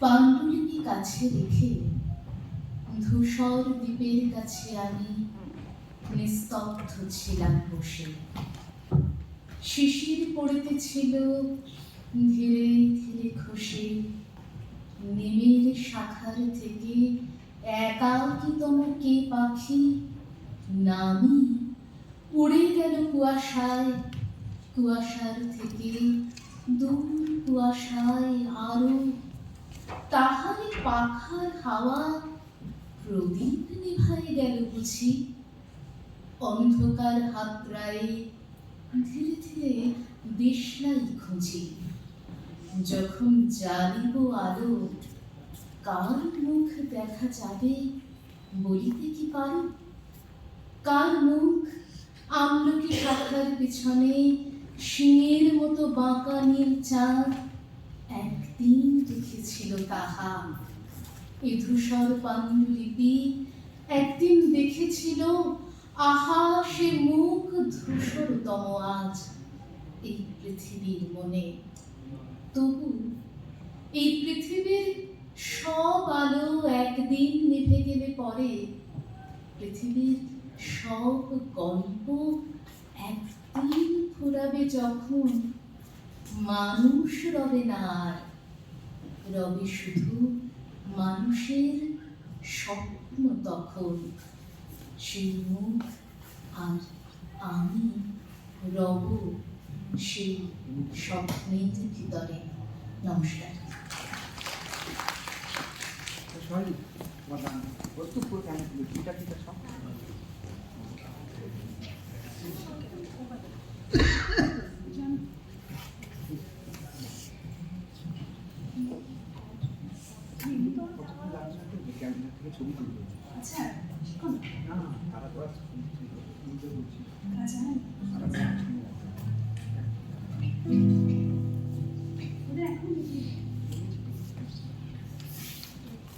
নমস্কার, আজকে একটা বিশেষ দিন। আমি ধন্যবাদ জানাই প্রেসিডেন্সি কলেজকে, রিতম মুখোপাধ্যায়কে এত সুন্দর একটা কোর্সের আয়োজন করার জন্য। মঞ্চে উপবিষ্ট যারা রয়েছেন সকলেই আমার স্যার, সবাইকে আমি প্রণাম জানাচ্ছি। আজকে এত শুভ দিনে আমি এখানে একটা নিজের কিছু গান গাওয়ার সুযোগ পেয়েছি। তো জীবনানন্দ দাশের 47 নম্বর খাতায় বেশ কিছু গান পাওয়া গেছে এবং সেটা গৌতম মিত্র স্যারের মাধ্যমেই আমার বিষয়টার প্রতি আমি আগ্রহী হই এবং আমি গানগুলো সুর করার চেষ্টা করি। একটা গান তো আপনারা শুনলেন, কেমন লাগলো? গানটা ভালো লেগেছে? আচ্ছা, তো আমি আরো কিছু গান শুরু করার চেষ্টা করছি, তবে আজকে আমি একটু অন্য আরেকটি গান গাইবো যেটা জীবনানন্দ দাশেরই একটা কবিতার অংশ এবং আপনারা সবাই শুনেছেন জন ম্যাকলিনের স্টাডি নাইট বিখ্যাত ভ্যান গগকে নিয়ে লেখা যে গানটি, এবং গানটির তো মূল বিষয়বস্তু এটাই ছিল যে শিল্পীকে সমকালে কেউ বোঝেন, তার যে যন্ত্রণা, তার শিল্প সেইভাবে অনাদরে রয়ে গেছে। তো ওই গানটা শুনতে শুনতে আমার হঠাৎ কোথাও মনে হলো যে আমাদের জীবনানন্দের তো সেই রকমই, ওনাকে তো ওনার সময়ে সেইভাবে কেউ তার কবিতা নিয়ে আলোচনা করেনি, তাকে তো দূরে করে রেখেছে। তো সেই ভ্যান গগের কথাও আবার জীবনানন্দের লেখায় নানাভাবে এসেছে। তো আমি ওই স্টাডি নাইটের একটা ভাবানুবাদ এবং জীবনানন্দ দাশের কবিতাকে মিলিয়ে একটা কন্টেক্সচুয়ালিটি তৈরি করে একটা গান করার চেষ্টা করেছি এবং প্রেসিডেন্সি কলেজ ছাড়া এই গান আর কাকে শোনাবো, তো এই সাহস করে গানটা শোনাচ্ছি।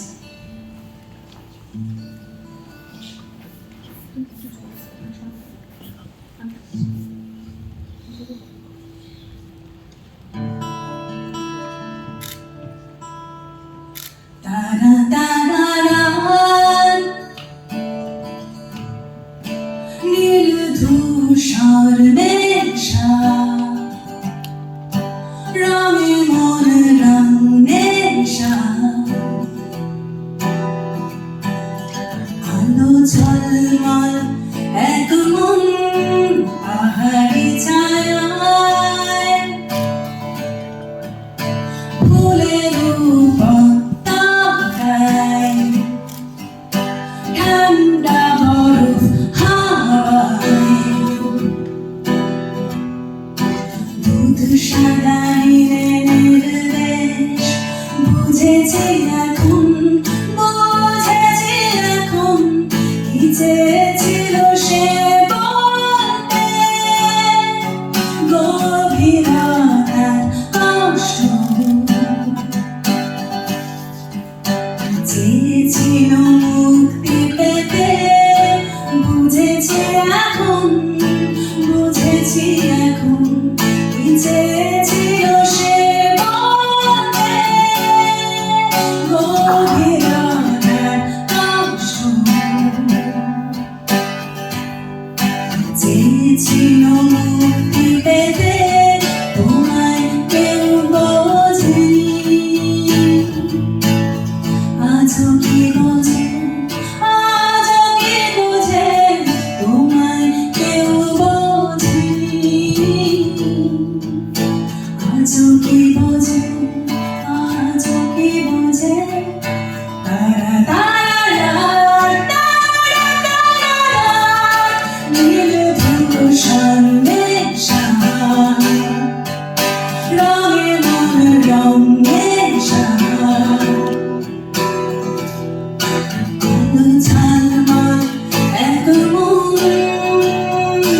আমি চলে যাব তবু সমুদ্রে, ভাষা রয়ে যাবে তোমার পিপাসা, রয়ে যাবে তোমার শরীর আর এই পৃথিবীর মানুষের ভিড়, আমি চলে যাব তবু সমুদ্রে, ভাষা রয়ে যাবে তোমার পিপাসা, রয়ে যাবে তোমার শরীর আর এই পৃথিবীর মানুষের ভিড়, এই পৃথিবীর মানুষের ভিড়, বুঝেছি এখন, বুঝেছি এখন কি চেয়েছিল সে বলতে, গভীরতার কষ্ট চেয়েছিল মুক্তি পেতে, তোমায় কেউ বোঝেনি,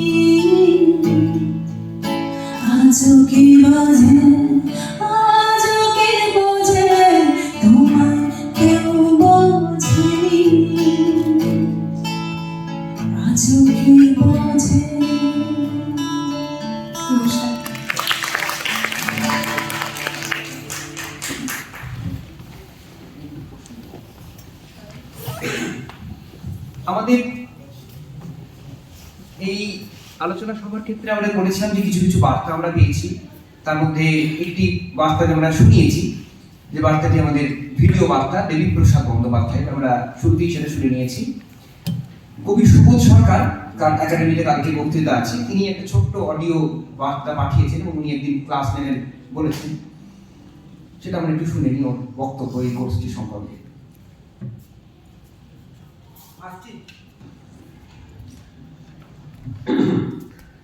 নমস্কার, সবাইকে আমার আন্তরিক শুভেচ্ছা ও অভিনন্দন। বিশেষ করে আজকে প্রেসিডেন্সি বিশ্ববিদ্যালয়ের বাংলা বিভাগ থেকে জীবনানন্দকে নিয়ে যে শিক্ষাক্রম চালু হচ্ছে, শুরু হচ্ছে, সেটা অত্যন্ত গুরুত্বপূর্ণ।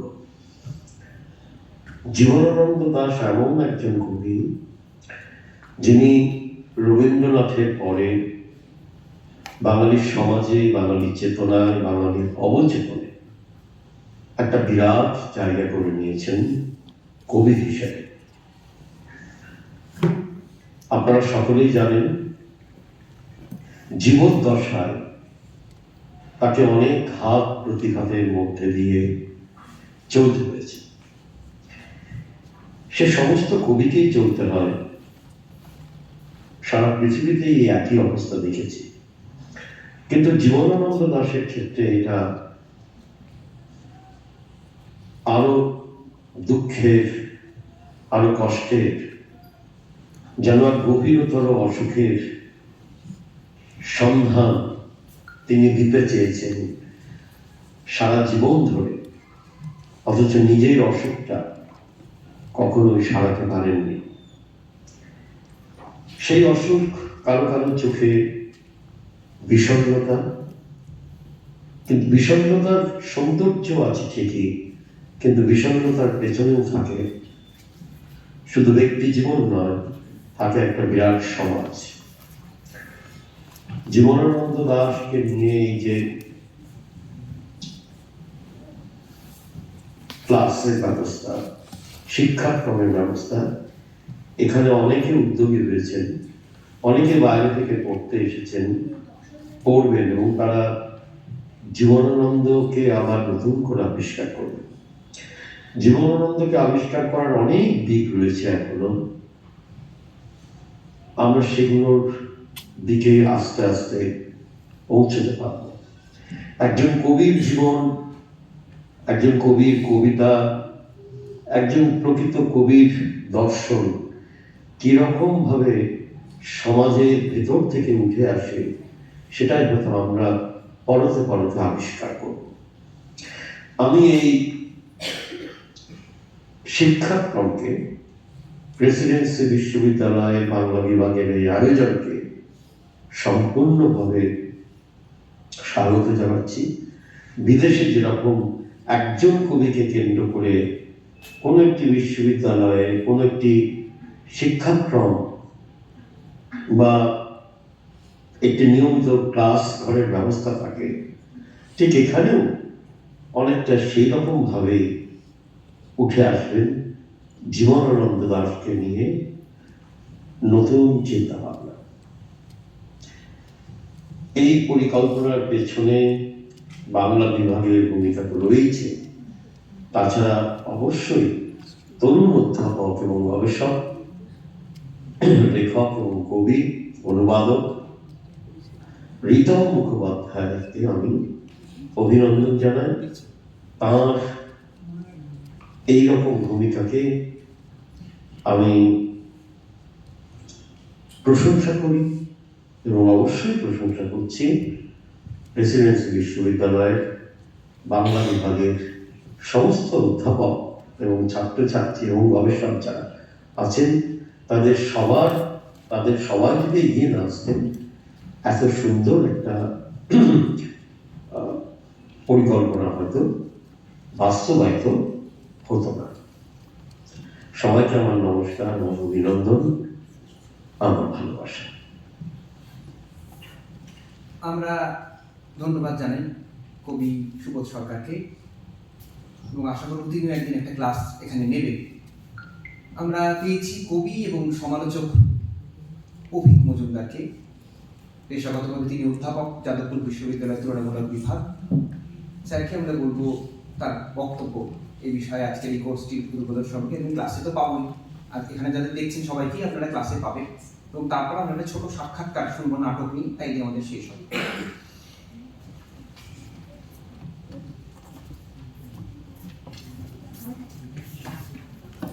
নমস্কার। রিতমকে ধন্যবাদ দুটো কারণে। একটা হলো এই পুডিয়ামে জোর জবরদস্তি আমায় তুলে দেওয়ার জন্য, আর দ্বিতীয়ত হচ্ছে সত্যি এটা কিন্তু একটা কাজের কাজ করলো, এবং সত্যি জীবনানন্দ অধ্যয়ন নিয়ে অনেক দিন থেকে কিন্তু ভাবছিল এবং আমাদের উস্কে দেওয়ার চেষ্টা করছিল। আমরা যথারীতি অসারতা দেখাচ্ছিলাম, কিন্তু তার মধ্যে ও ক্রমাগতভাবে দৌড়দৌড়ি করছিল। নিশ্চয়ই তার পেছনে তরুণদার একটা ভূমিকা আছে, কিন্তু ওকেই আমরা সামনে দেখছিলাম উজ্জ্বল হয়ে চেষ্টা করে যাচ্ছে। জীবনানন্দ অধ্যয়নে এরকম একটা শিক্ষাক্রম যে প্রেসিডেন্সি ইউনিভার্সিটিতে হতে পারলো, তার বাংলা বিভাগের প্রত্যেককে আমি এই জন্য আন্তরিকভাবে কৃতজ্ঞতা জানাই। কারণ এই ধরনের চর্চা আপনারা সবাই জানেন যে আমাদের দেশে এবং আমাদের বাংলা পড়াশোনার ক্ষেত্রে খুব বেশি নেই। এখানে বসে আছেন গৌতম বাবু, গৌতম মিত্র। তার কথা আলাদা করে কি বলবো তাকে দেখে আমার ভয় করে। তার কারণ হচ্ছে যে উনি হাতে করে কাজ করেন।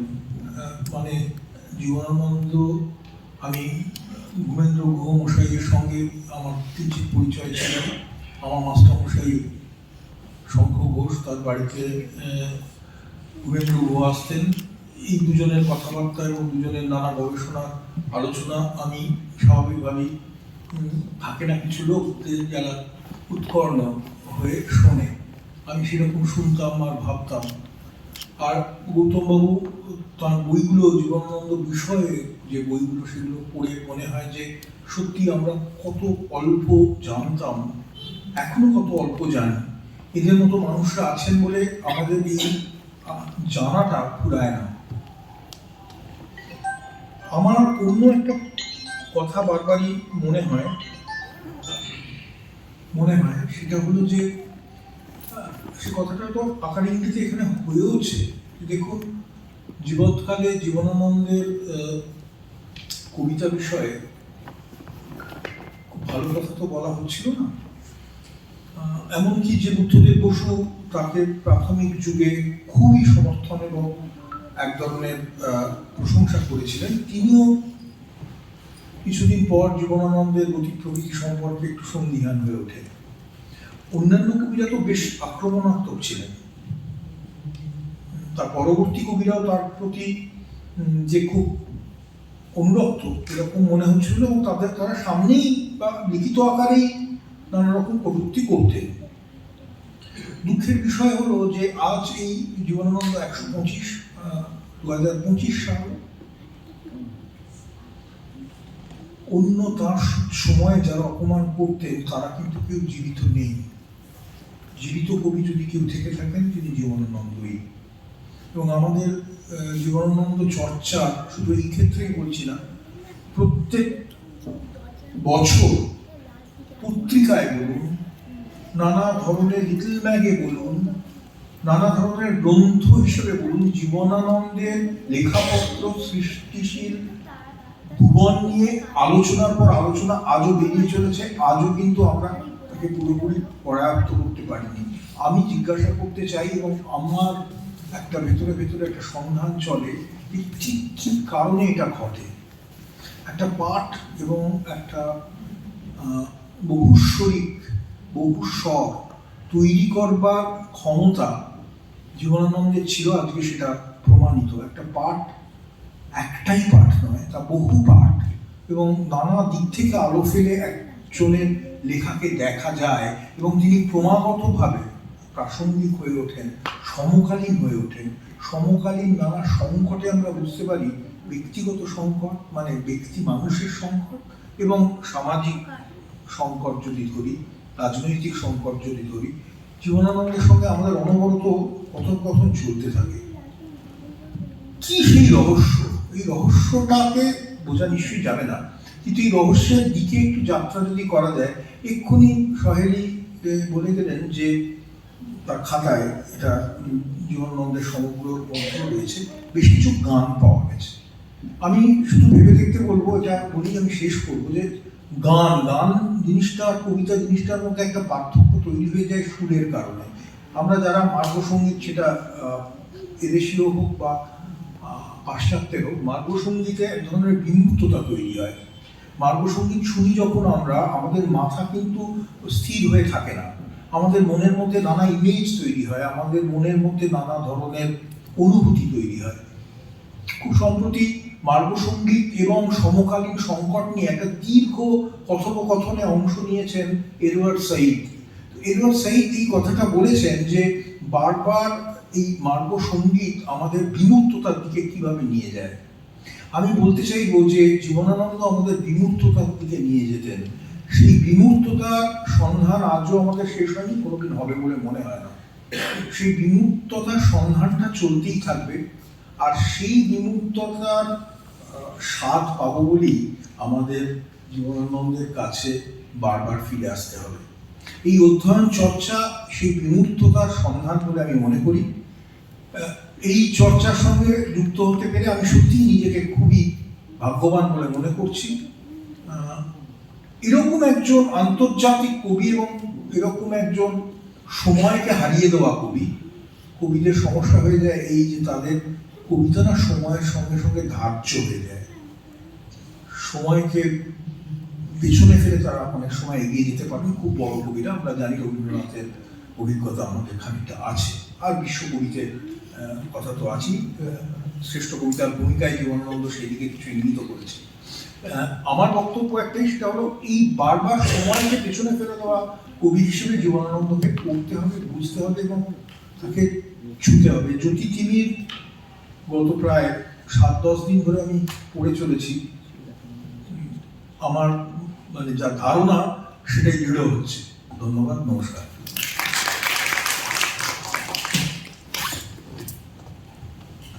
জীবনানন্দ স্টাডিজের জন্য আমি অনেক কিছু সাজিয়ে এনেছিলাম যেটা দেখানো যেতে পারে, তো সময় একবারই শেষের দিকে এসে দাঁড়িয়েছে, ফলে আমাকে সংক্ষেপ করতে হচ্ছে। যেমন আমি শুধু উল্লেখ করে দিই কি কি আমরা সাজিয়ে রেখেছিলাম, তাতে একটি জিনিস আমি শুধু দেখাবো। এক, আমরা রেখেছিলাম, এটা অনেকে দেখে নিতে পারবেন, সেটা হচ্ছে ব্রাত্য বসুর ঝরা পালকের একটা অংশ, যেটা ইন্টারনেটে অবশ্যই পাওয়া যায়, সকলেই দেখতে পাবেন ঝরা পালকের অংশ। আমরা রেখেছিলাম জীবনানন্দের থিঙ্কার গৌতম মিত্র, যেখানে জীবনানন্দের উপদেষ্টা হিসেবে রয়েছেন, তিনি একটা অভিনয় কিছু করেছেন, সেই অংশ, এগুলো সবই ইন্টারনেটে ইউটিউব ঘাঁটলে কম বেশি দেখা যাবে। মানে সেগুলোর জন্য আমরা এখানে সময় দেব না, আমরা বরং একটা ছোট্ট সাক্ষাৎকার দেখে নেব, যে সাক্ষাৎকারটি একটা অভিনব সাক্ষাৎকার, বলা যেতে পারে চন্দননগরে আমার বাড়ি, এবং চন্দননগরে কিছুদিন আগে আমি গিয়েছিলাম, এবং সেটা অবশ্যই কারণটা তরুণ মুখোপাধ্যায়কে আনতে, তিনি কোথাও বেরোন না, একটু আগে বলেছেন। তাই আর সেইখানেই সৌমদেব বসু তিনি জীবনানন্দের নাটকের নাট্যরূপ দিয়েছিলেন। এখানে একটা ছোট্ট গল্প আছে, 4টে নাটক জীবনানন্দের সরাসরি নাট্যরূপ হয়েছিল। প্রথমেই আমরা বলেছি নাটক জীবনানন্দ নামে তরুণ মুখোপাধ্যায়ের একটা বই বেরোয় 1989 সালে, তাতে জীবনানন্দের জীবন নিয়ে প্রথম নাটক, এবং বিলাস গল্পটি মঞ্জুশ্রী বাবার বিলাস গল্পটি আপনি নিতে পারেন, এটা চিঠিটাতে ছাপাও হয়েছে আমাদের এতে গৌতম বাবু বইয়ে। সেই বিলাসের নাট্যরূপ, যেটা রেডিওতে গিয়েছিল কিন্তু অভিনীত হয়নি, সে নানা ইতিহাস তার আছে। কিন্তু সৌমদেব বসু নিরুপম যাত্রার নাটকটি নাট্যরূপ দিলেন, অভিনীত হলো, সৌমিত্র চট্টোপাধ্যায় কণ্ঠ দিলেন, এবং তখন অনেকেই বললেন যে আমরা জানতাম না এরকম নাটক ছিল, অদ্ভুত আগের নাটকগুলো তারা কেন জানেন না আমরা জানি না।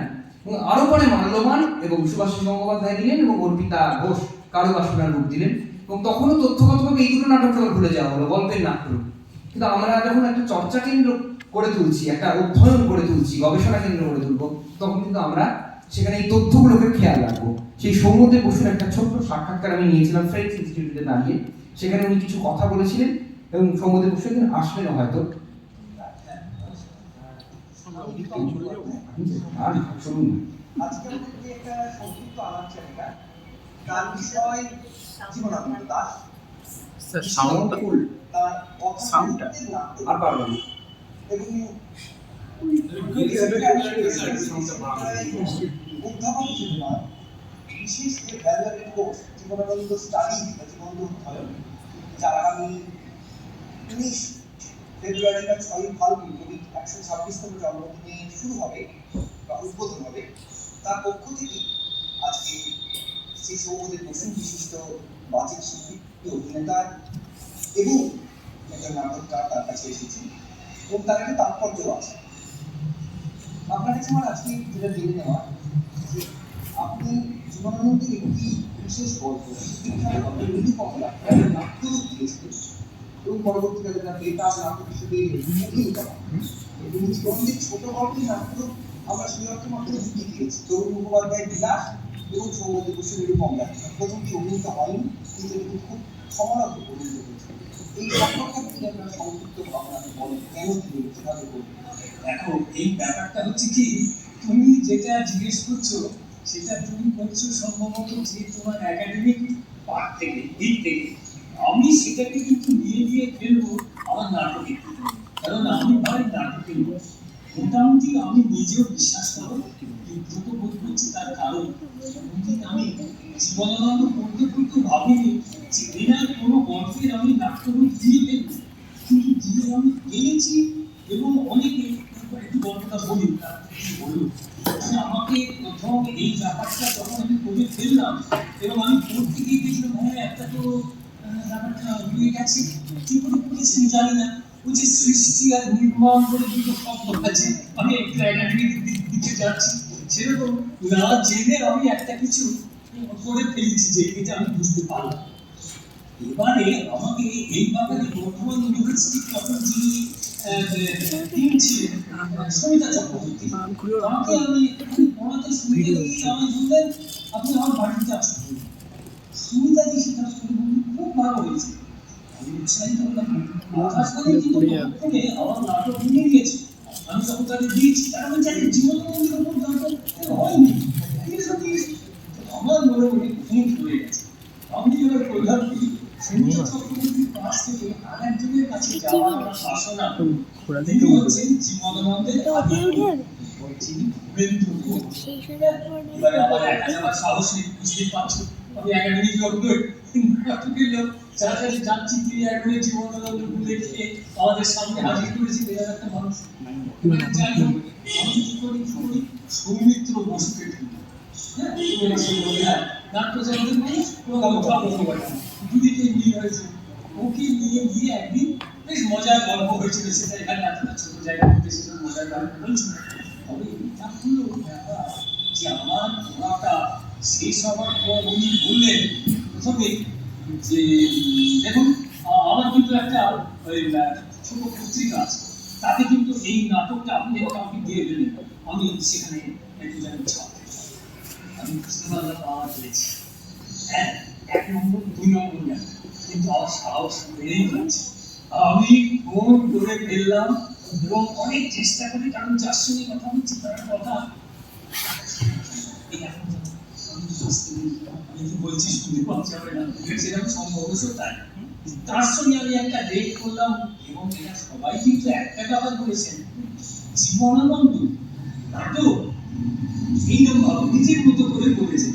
আমি বললাম হ্যাঁ আমি এবার যাই হোক, সর্বশেষ একদিন সকাল 10টায় সময় দিলেন রবিবারে, যেখানে তার কাছে বলে তবে মানে কলকাতা এবং বাইরের যাদের ইন্টেলেকচুয়াল কিন্তু তারা এসে বল আমায় যখন বললেন, তখন আমি দেখলাম অনেক পর জল হচ্ছেন, অনেকের নাম মনে আছে, সরকার নাম করতে পারবো না, কিন্তু রজতকান্ত রায় মনে আছে, উনি এসেছিলেন, আরো 2-1 নাম মনে পড়ে যাচ্ছে।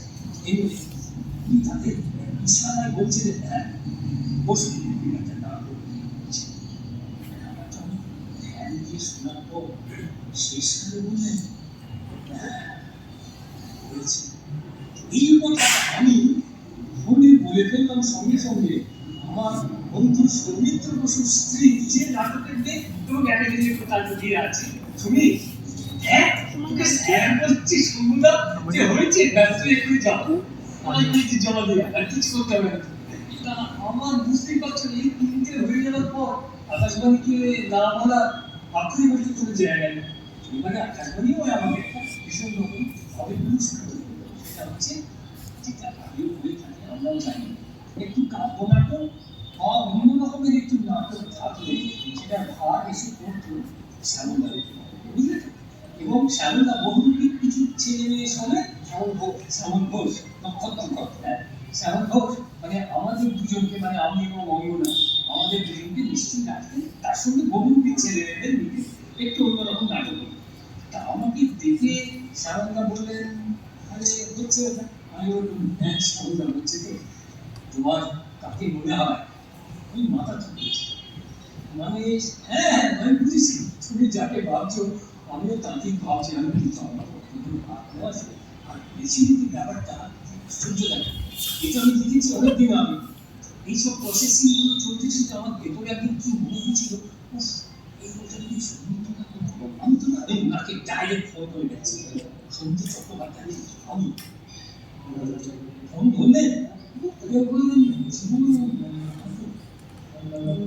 আমার কাছে কি তাই শুনতে আমার তখন 10 দিনের কথা দিয়ে থাকতে পারবে এটা সব এই সব অবাক লাগে কোনো সময় আমার প্রচুর স্পর্ধা এতগুলো মানুষকে পেয়েছি যাই হোক তারপরে শ্যামলদা এটা দায়িত্ব দিলেন এবং শ্যামলদাই সৌমিত্রর কাছে আমাকে স্ক্রিপ্টটা পাঠাতে বললেন তখন আমি আবার সৌমিত্র বসুকে বলদেওয়া করে দিয়ে এলাম এবং খবর পেলাম যে নাটকটা সৌমিত্র চট্টোপাধ্যায় ভালো লেগেছে এবং উনি সময় দেবেন প্রভাত চরিত্রের কণ্ঠটি দেবেন এবং সেই চরিত্রটি পড়ার জন্য উনি আমরা প্রায় ওনার সময়টাকে বিচার করে আমরা এখানে আলোচনার কথাটা এখানে হয়ে গেছে আমরা পরবর্তী আপনারা যারা ক্লাসে করছেন স্টাডিজে আমরা সেগুলো পাঠিয়ে দেবো গ্রুপের মধ্যে আমরা একেবারে শেষ পর্ব এসেছি আমরা বললাম আর ভিডিওর সমস্তগুলোই আমরা দেখানোর মতো সেরকম কিছু নেই বা বলবার মতো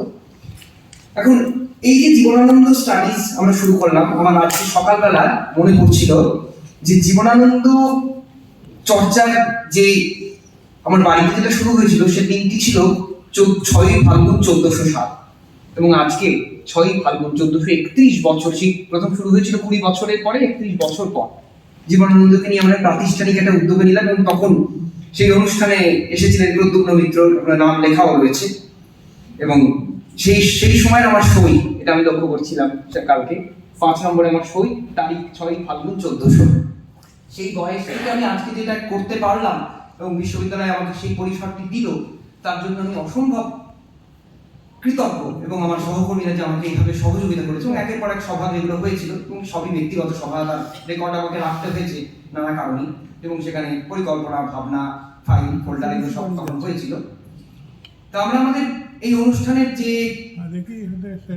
এবং তাপস বসুরটা একটু তথ্য হিসেবে আপনাদের একটু দেখিয়ে দিই তাপস বসুর জীবন্ত একাডেমিক ফোল্ডার তখন মঞ্জুশ্রী দাসের একটি কবিতা আমি গৌতম বাবু এখন থেকে পাঠিয়েছিলাম মঞ্জুশ্রী দাস আপনারা এই পাশে দেখতে পাচ্ছেন মঞ্জুশ্রী দাসের কবিতা এবং তাপস বসুর চিঠি তিনি পুরো এত আজ থাকলে খুব খুশি হতেন জীবন্ত জন্মদিনে তিনি অনুষ্ঠান করার কথা বলছেন জীবন্ত চর্চা কেন্দ্রের ফোল্ডার ইত্যাদি সব এখানে রয়েছে আমার কাছে তথ্য হিসেবে এগুলো আপনাদেরও পরবর্তীকালে তথ্য হিসেবে ইতিহাস হিসেবে কাজে লাগার কথা যেটা গৌতম বাবু বলছিলেন যে ঐতিহাসিক মূল্য আমরা আজকে এই কোর্স নিয়ে যে আলোচনা সেটা এখানেই প্রায় শেষ আমার ভবিষ্যতে মার্চ মাসের প্রথম সপ্তাহ অর্থাৎ 1 বা 2 থেকে আমাদের কোর্স শুরু হবে সম্ভাব্য যারা ক্লাস নেবেন একটা তালিকা আমরা তৈরি করেছি যেমন দেবীপ্রসাদ বন্দ্যোপাধ্যায়কে চেষ্টা করা হবে তিনি শুনতে অসুবিধা হয় তার তবু সুমিতাদিকে বলা হয়েছিল আজকে আসতে পারেননি সুমিতা চক্রবর্তী এখানে যারা উপস্থিত আছেন এই চারজন সূর্যব্রত বাবু অভিক বাবু তরুণ বাবু এবং গৌতম বাবু তো রয়েছেন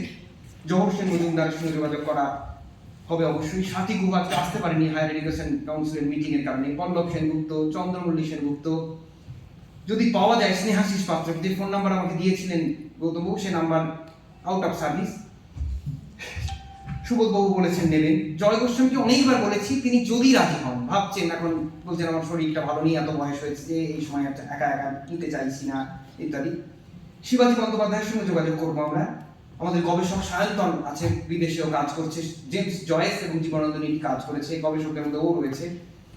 আমাদের দেবজিৎ পাল গবেষণা করেছেন অনুবাদ নিয়ে, ঐন্দ্রিলা গবেষণা করেছেন দিনলিপি নিয়ে, এদেরকেও আমরা নানাভাবে যুক্ত করব। ব্রাত্য বসু এবং অর্পিতা ঘোষ সিনেমা এবং নাটকে, তাদের সঙ্গে আমি কথা বলেছি। অর্পিতা দি রাজি অবশ্যই, ফিজিক্যাল সে ক্লাস অফলাইনে, ব্রাত্যবাবু যত সময় দিতে পারেন হয়তো, এখনো নিশ্চিত নই আমরা। সুভাষিস গঙ্গোপাধ্যায়, সৌগদেব বাবু, কৌশিক শেখে যদি পাওয়া যায়। আরো একটা অদ্ভুত খবর, অমিতানন্দ দাস কথা দিয়েছিলেন তিনি আজকে আসবেন, তার নিউজ স্ক্রিপ্টে দাঁড়িয়ে থেকে থেকে আমার গবেষক ফিরে এসেছে, তিনি আসেন। জানি না, উনি বললেন আমার বলবার আর কি বা আছে, আপনাকে দেখবে জীবনদের বংশধরকে। আচ্ছা, চুপ করে বসে থাকলেন, শুনলেন, আর কিছু বললেন না। এবং এছাড়াও আমরা বিভিন্ন বিশ্ববিদ্যালয়ে, যেমন সেই সময় আমার মনে পড়ে অমল পাল কাজ করেছিলেন জীবনবন্ধের কবিতার ছন্দ নিয়ে, তার কিছু বক্তব্য যদি পাওয়া যায়। অথবা মানবেন্দ্রনাথ সাহা চলচ্চিত্র নিয়ে কাজ করেন, যদি তিনি এই নিয়ে কিছু বলতে আগ্রহী হন। আমরা অপর্ণা সেনকে যদি পাওয়া যায়, কারণ চিদানন্দ দাশগুপ্তের মেয়ে এবং তিনি জীবনের আত্মীয়। মানে এই যে সকলকে আমরা জায়গা দিতে পারবো, এরকম আমরা পরবর্তীকালে আরো কিছু ছোট ছোট মাইক্রো কোর্স যদি করতে পারি 3 দিনের 2 দিনের, কারণ এই 6 মাসের চালানো যে কি পরিশ্রম। এই আমার ছেলেকে দেখছেন দৌড়ে বেড়াচ্ছে এবং বলছে স্টাডিজ বন্ধ করো, তার একটাই কথা। তা এবার আমার স্ত্রীও সেই, তারও মনে হয় যে এরকম তার ভালো লাগে জীবন চর্চা, কিন্তু এরকম একটা বিরাট দায়িত্বের মধ্যে জড়িয়ে পড়া। এবং বিভাগ থেকে আমাদের যে মাস্টারমশাইরা সম্মত হয়েছেন, আমাদের অধ্যাপক সন্দীপ কুমার মণ্ডল, যার গবেষণা কবিতার কথা এবং কাব্যাদর্শ নিয়ে, আমাদের অধ্যাপক শাওন নন্দী এবং মোস্তাক আহমেদ, যারা কবিতা চর্চা করেন, কবিতা লেখেন, কথা সাহিত্য নিয়ে স্বরূপা দি, আমাদের স্বরূপা ম্যাডাম বলেছেন ক্লাস নেবেন। দেবারতী জানা, ওকেও আমি রাজি করিয়েছি, শৈলী ভাষা এইসব নিয়ে কিছু ওর বক্তব্য যদি করা যায়। আমি তো আছি, কখনো কেউ অনুপস্থিত হলে তো কোঅর্ডিনেটর কি সবকিছু জানতে হয় তখন। এবং আমাদের দুজন গবেষককে আমরা ডেকেছিলাম, সৌমিক এবং অনুরাধা, এবং অনেক সময় আমরা প্যানেল ডিসকাশনও করি একসঙ্গে, সবাইকে না যদি পাওয়া যায়, বা কোনো কোনো ক্ষেত্রে গৌতম বাবু যেমন আজকে বললেন যে 8 ঘন্টা আমি বললাম, তার সঙ্গে একজন কেউ থাকলে আমার সুবিধা। একবার বলেছিলেন যে প্রশ্নোত্তরে পেলে আমি সুযোগ একটা ভালো হয় সেক্ষেত্রে, কারণ এখানে বলা আর অনলাইনে বলা কিন্তু একরকম নয়। টানা বলে যাওয়া, কাউকে দেখতে পাচ্ছি না, যেমন তরুণ বাবু কোনোদিনই রাজি হয় না, বলেন অনলাইনে কি বলে যাচ্ছে মোবাইলের সামনে, কিছুই বুঝি না। মোটামুটি ভাবে এই আমাদের পরিকল্পনা, দেখা যাক কিভাবে চলতে পারে। এবং আপনাদের কাছে সেই একটা মার্জনা চাইবো যে একা আমি চালাচ্ছি, সবসময় যদি মনে হয় যে এইটা স্টাডি মেটেরিয়াল তারপর পাঠালেন এবং যখন তখন এটা পাচ্ছি না কেন, সবসময় সত্যিই সম্ভব না সব পাঠানো। কারণ স্যারেরা যারা বলবেন সঙ্গে সঙ্গে হোয়াটসঅ্যাপ করে PDF পাঠিয়ে দেবেন আমার ছাত্রদের মতো, এটা কিন্তু হবে না। বইপত্রের নাম তারা বলে দেবেন, অভিভাবককে বলবো না স্যার আপনার প্রবন্ধের PDF পাঠিয়ে দিন, অসম্ভব সেটা বলো। গৌতম বাবু বলবো না আপনি PDF গুলো এক্ষুনি পাঠিয়ে দিন, ওটা আপনার গবেষণায় লব্ধ পরিশ্রমের ফল, সম্ভব না। ফলে নানাভাবে তাকে দেখা এবং পরীক্ষার ব্যাপার স্যাপার তো পরে হবে, আমরা ডিসার্টেশন এবং ওরাল এটুকুই ভেবেছি এখন। আমাদের অনুষ্ঠানের একেবারে শেষে আমরা অবশ্যই একটি কবিতা শুনব শম্ভু মিত্রের ব্যাকগ্রাউন্ডে, এবং আমাদের ধন্যবাদ জ্ঞাপন আমাদের অধ্যাপক, এখানে উপস্থিত অধ্যাপকদের মধ্যে বরিষ্ঠ আমাদের শাওন নন্দী, তাকে ডেকে নেব।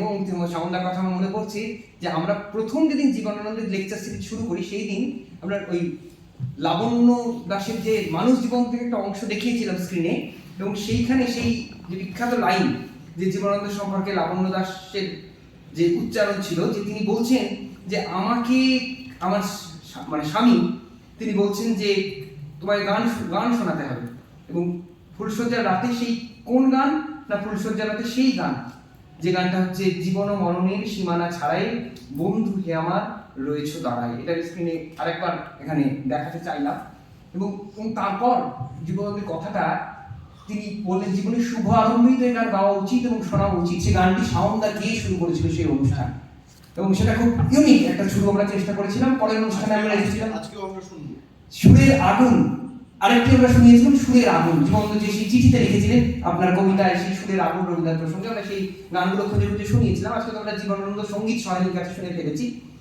আমরা শাওনদাকে ডেকে নেব এই ধন্যবাদ জ্ঞাপনের জন্য, এবং তারপর ব্যাকগ্রাউন্ডে শম্ভু মিত্রের আবৃত্তি চলতে চলতে শেষ হবে। শাওনদা যদি গানটা গায় তার থেকে আর ভালো কিছু হয়।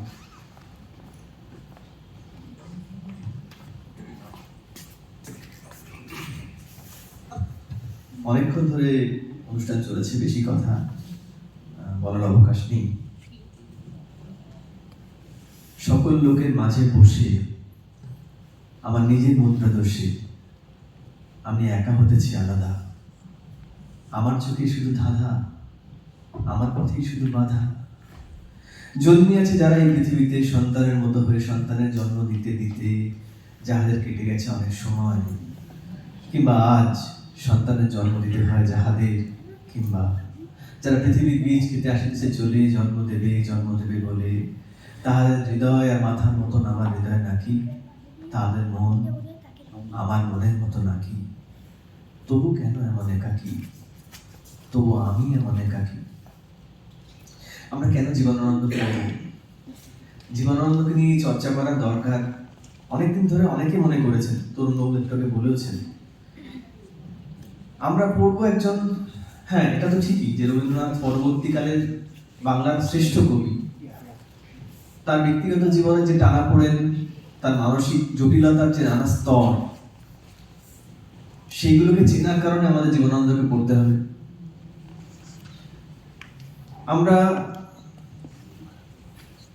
অভিজ্ঞ একটু আগে যা বললেন, জীবনানন্দ যে বিমূর্ততার কাছে আমাদের পৌঁছে দিতে চান তার সৃষ্টির মধ্যে দিয়ে, সেই বিমূর্ততাকে ছোঁয়ার জন্য আমাদের জীবনানন্দকে পড়তে হবে, জানতে হবে। কিন্তু আরো একটা জিনিস আছে, যে অংশটা বলে আমি শুরু করলাম, আমার চোখে শুধু ধাঁধা, আমার পথে শুধু বাধা। জীবনানন্দ তার কবিতায় এবং কথা সাহিত্যে তার কথাই বলেছেন, কিন্তু তার কথার মধ্যে দিয়ে অনেক সময় আমাদের কথাও বলেছেন। তার কথা সাহিত্য পড়তে গেলে বা তার কবিতার মধ্যে এমন অনেক পরত আছে যেগুলো আমাদের নিজেদের চিনতে, আমাদের আশপাশের জগৎটাকে চিনতে সাহায্য করে। ফলে জীবনানন্দ পড়বো আমরা জীবনানন্দকে জানতে, এবং জীবনানন্দের চোখ দিয়ে আমাদের নিজেদের জানতে, সেটাও একটা জরুরি দিক বলে আমার মনে হয়। রিতম আর আমার এই পরিকল্পনাটা অনেকদিন আগে থেকে ছিল, রিতমেরই উদ্যোগ মূলত, কিন্তু আমি সবসময় ওর পাশে থেকেছি ব্যাপারে। কিন্তু বহুদিন অনেক হয়ে ওঠেনি, কারণ অনেক আগেই শুরু করা উচিত ছিল বা যেত হয়তো। কিন্তু শেষ পর্যন্ত বাংলা বিভাগ যেটা করে উঠতে পেরেছে, আমাদের সমস্ত সহকর্মীরা মিলে যে আমরা করতে পারলাম, এবং মূলত রিতমের উদ্যোগে, তাই আজকে এটা নিজেদের পিঠ চাপড়ানোর মতো হলেও বলতেই হয় যে রিতমকে প্রথম সাধুবাদ দেওয়া উচিত, এরকম একটি উদ্যোগে একভাবে লেগে থেকে কাজটা সত্যি করে তোলা। প্রথম ধন্যবাদ তোকেই দেওয়া। দ্বিতীয় কথা হচ্ছে যে আজকে যারা উপস্থিত এখানে মঞ্চে, অধ্যাপক তরুণ মুখোপাধ্যায়, মাননীয় গৌতম মিত্র এবং মাননীয় অভিক মজুমদার, তাদের উপস্থিতি, তাদের বক্তব্য আমাদের সমৃদ্ধ করেছে, তাদেরকে আমরা ধন্যবাদ জানাই বিভাগের পক্ষ থেকে। আজকে শৈলীর গান খুবই ভালো হয়েছে, শৈলীকে ধন্যবাদ। যারা কবিতা পড়েছে, চন্দ্রিমা এবং ইংরেজি মেয়েটির নাম ভুলে যাচ্ছি, তাকেও ধন্যবাদ। হ্যাঁ, সুরঙ্গমকেও ধন্যবাদ। দেবীপ্রসাদ বাবু এবং সুবোধ বাবুকেও ধন্যবাদ, কেননা তারা তাদের বক্তব্য রেখেছেন একভাবে। এবং সর্বোপরি প্রেসিডেন্সি বিশ্ববিদ্যালয় কর্তৃপক্ষকে ধন্যবাদ যে তারা এরকম একটি কোর্স চালু করার সুযোগ আমাদের দিয়েছেন। আর সবচেয়ে জরুরি হচ্ছে আপনাদের ধন্যবাদ জানানো, যারা 63 জন এই কোর্স করতে আগ্রহ দেখিয়েছেন, আমাদের সঙ্গে একসাথে 6 মাস পথ চলবেন বলে স্থির করেছেন, তাদের সবচেয়ে বেশি তারা ধন্যবাদ পাওয়ার মানুষ। আমরা আশা করছি যে আমাদের এই পথ চলাটা একটা কোথাও একটা কোনো মানেতে পৌঁছবে, এবং শুধুমাত্র একটা 6 মাসের কোর্স নয়, আমরা যদি একটা জীবনানন্দ চর্চা কেন্দ্র থেকে তৈরি করতে পারি, একটা আর্কাইভ করতে পারি, তাহলে সেইটা হয়তো একটা আমাদের এই সমস্ত উদ্যোগটার একটা সাফল্যের দিকে আমাদের ঠেলে দেবে আর কি। তো ফলে আপনাদের সবাইকে অনেক ধন্যবাদ। দু লাইন এই লাইন দুটোই গাও, এই লাইন দুটো অন্তত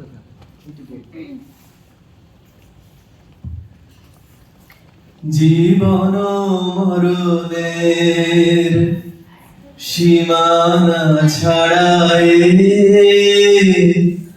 বন্ধু হে আমার রয়েছ দাঁড়ায়, জীবন মরণের সীমানা ছাড়ায় এ মোর হৃদয়ের বিজন আকাশে তোমার মহাশান আলোতে ঢাকাশে, গভীর কি আশায় নিবিড় আরো পারে চাই দুবাহু বাড়ায় জীবন মরণের সীমানা ছাড়ায় বন্ধু হে আমার রয়েছ দাঁড়ায় জীবন মরণের সীমানা ছাড়ায়। অনেক ধন্যবাদ। আমরা চমৎকার এই যে এইভাবে আমরা শেষ করলাম এবং আমাদের সকল যারা উপস্থিত আজকে অনুষ্ঠানে সকলকে স্বাগত ধন্যবাদ জানিয়েছি এবং আমাদের ক্লাস অনলাইনের পর শুরু হতে চলেছে। আপনারা যারা উপস্থিত হয়েছেন তারা যারা করছে তারা একবার আমার সঙ্গে যখন বাইরে একবার দেখা করে যাবেন। অতিথিদেরও ধন্যবাদ এবং প্রত্যেকেই যারা এই একটি ফোল্ডার স্মারক দেওয়া হচ্ছে প্রত্যেকেই পেয়েছেন কিনা একটু আমাকে জানাবেন। প্রত্যেকে যারা করছেন অংশগ্রহণ করেছেন এবং প্রত্যেকে সই করেছেন কিনা এটাও একটু একটা ব্যাপার যে উপস্থিত যারা সবার সইটা হয়েছে কিনা এটা একটা জরুরি জিনিস। এই বলেই আমাদের কথা মোটামুটি শেষ। আমরা না অনলাইন খুশি না আমরা সেই সৌমিত্রের কবিতা দিয়ে শুরু করেছিলাম আর একটা কবিতা আমাদের ব্যাকগ্রাউন্ডে খুব লো ভলিউমে চলতে থাকুক সৌমিত্র চট্টোপাধ্যায় হ্যাঁ চলতে থাকুক এটা মনলতা সেন। হাজার বছর ধরে আমি পথ হাঁটিয়েছি পৃথিবীর পথে, সেটাই অনুষ্ঠান শেষ সেটা চলুক। সিংহল সমুদ্র থেকে নিশিত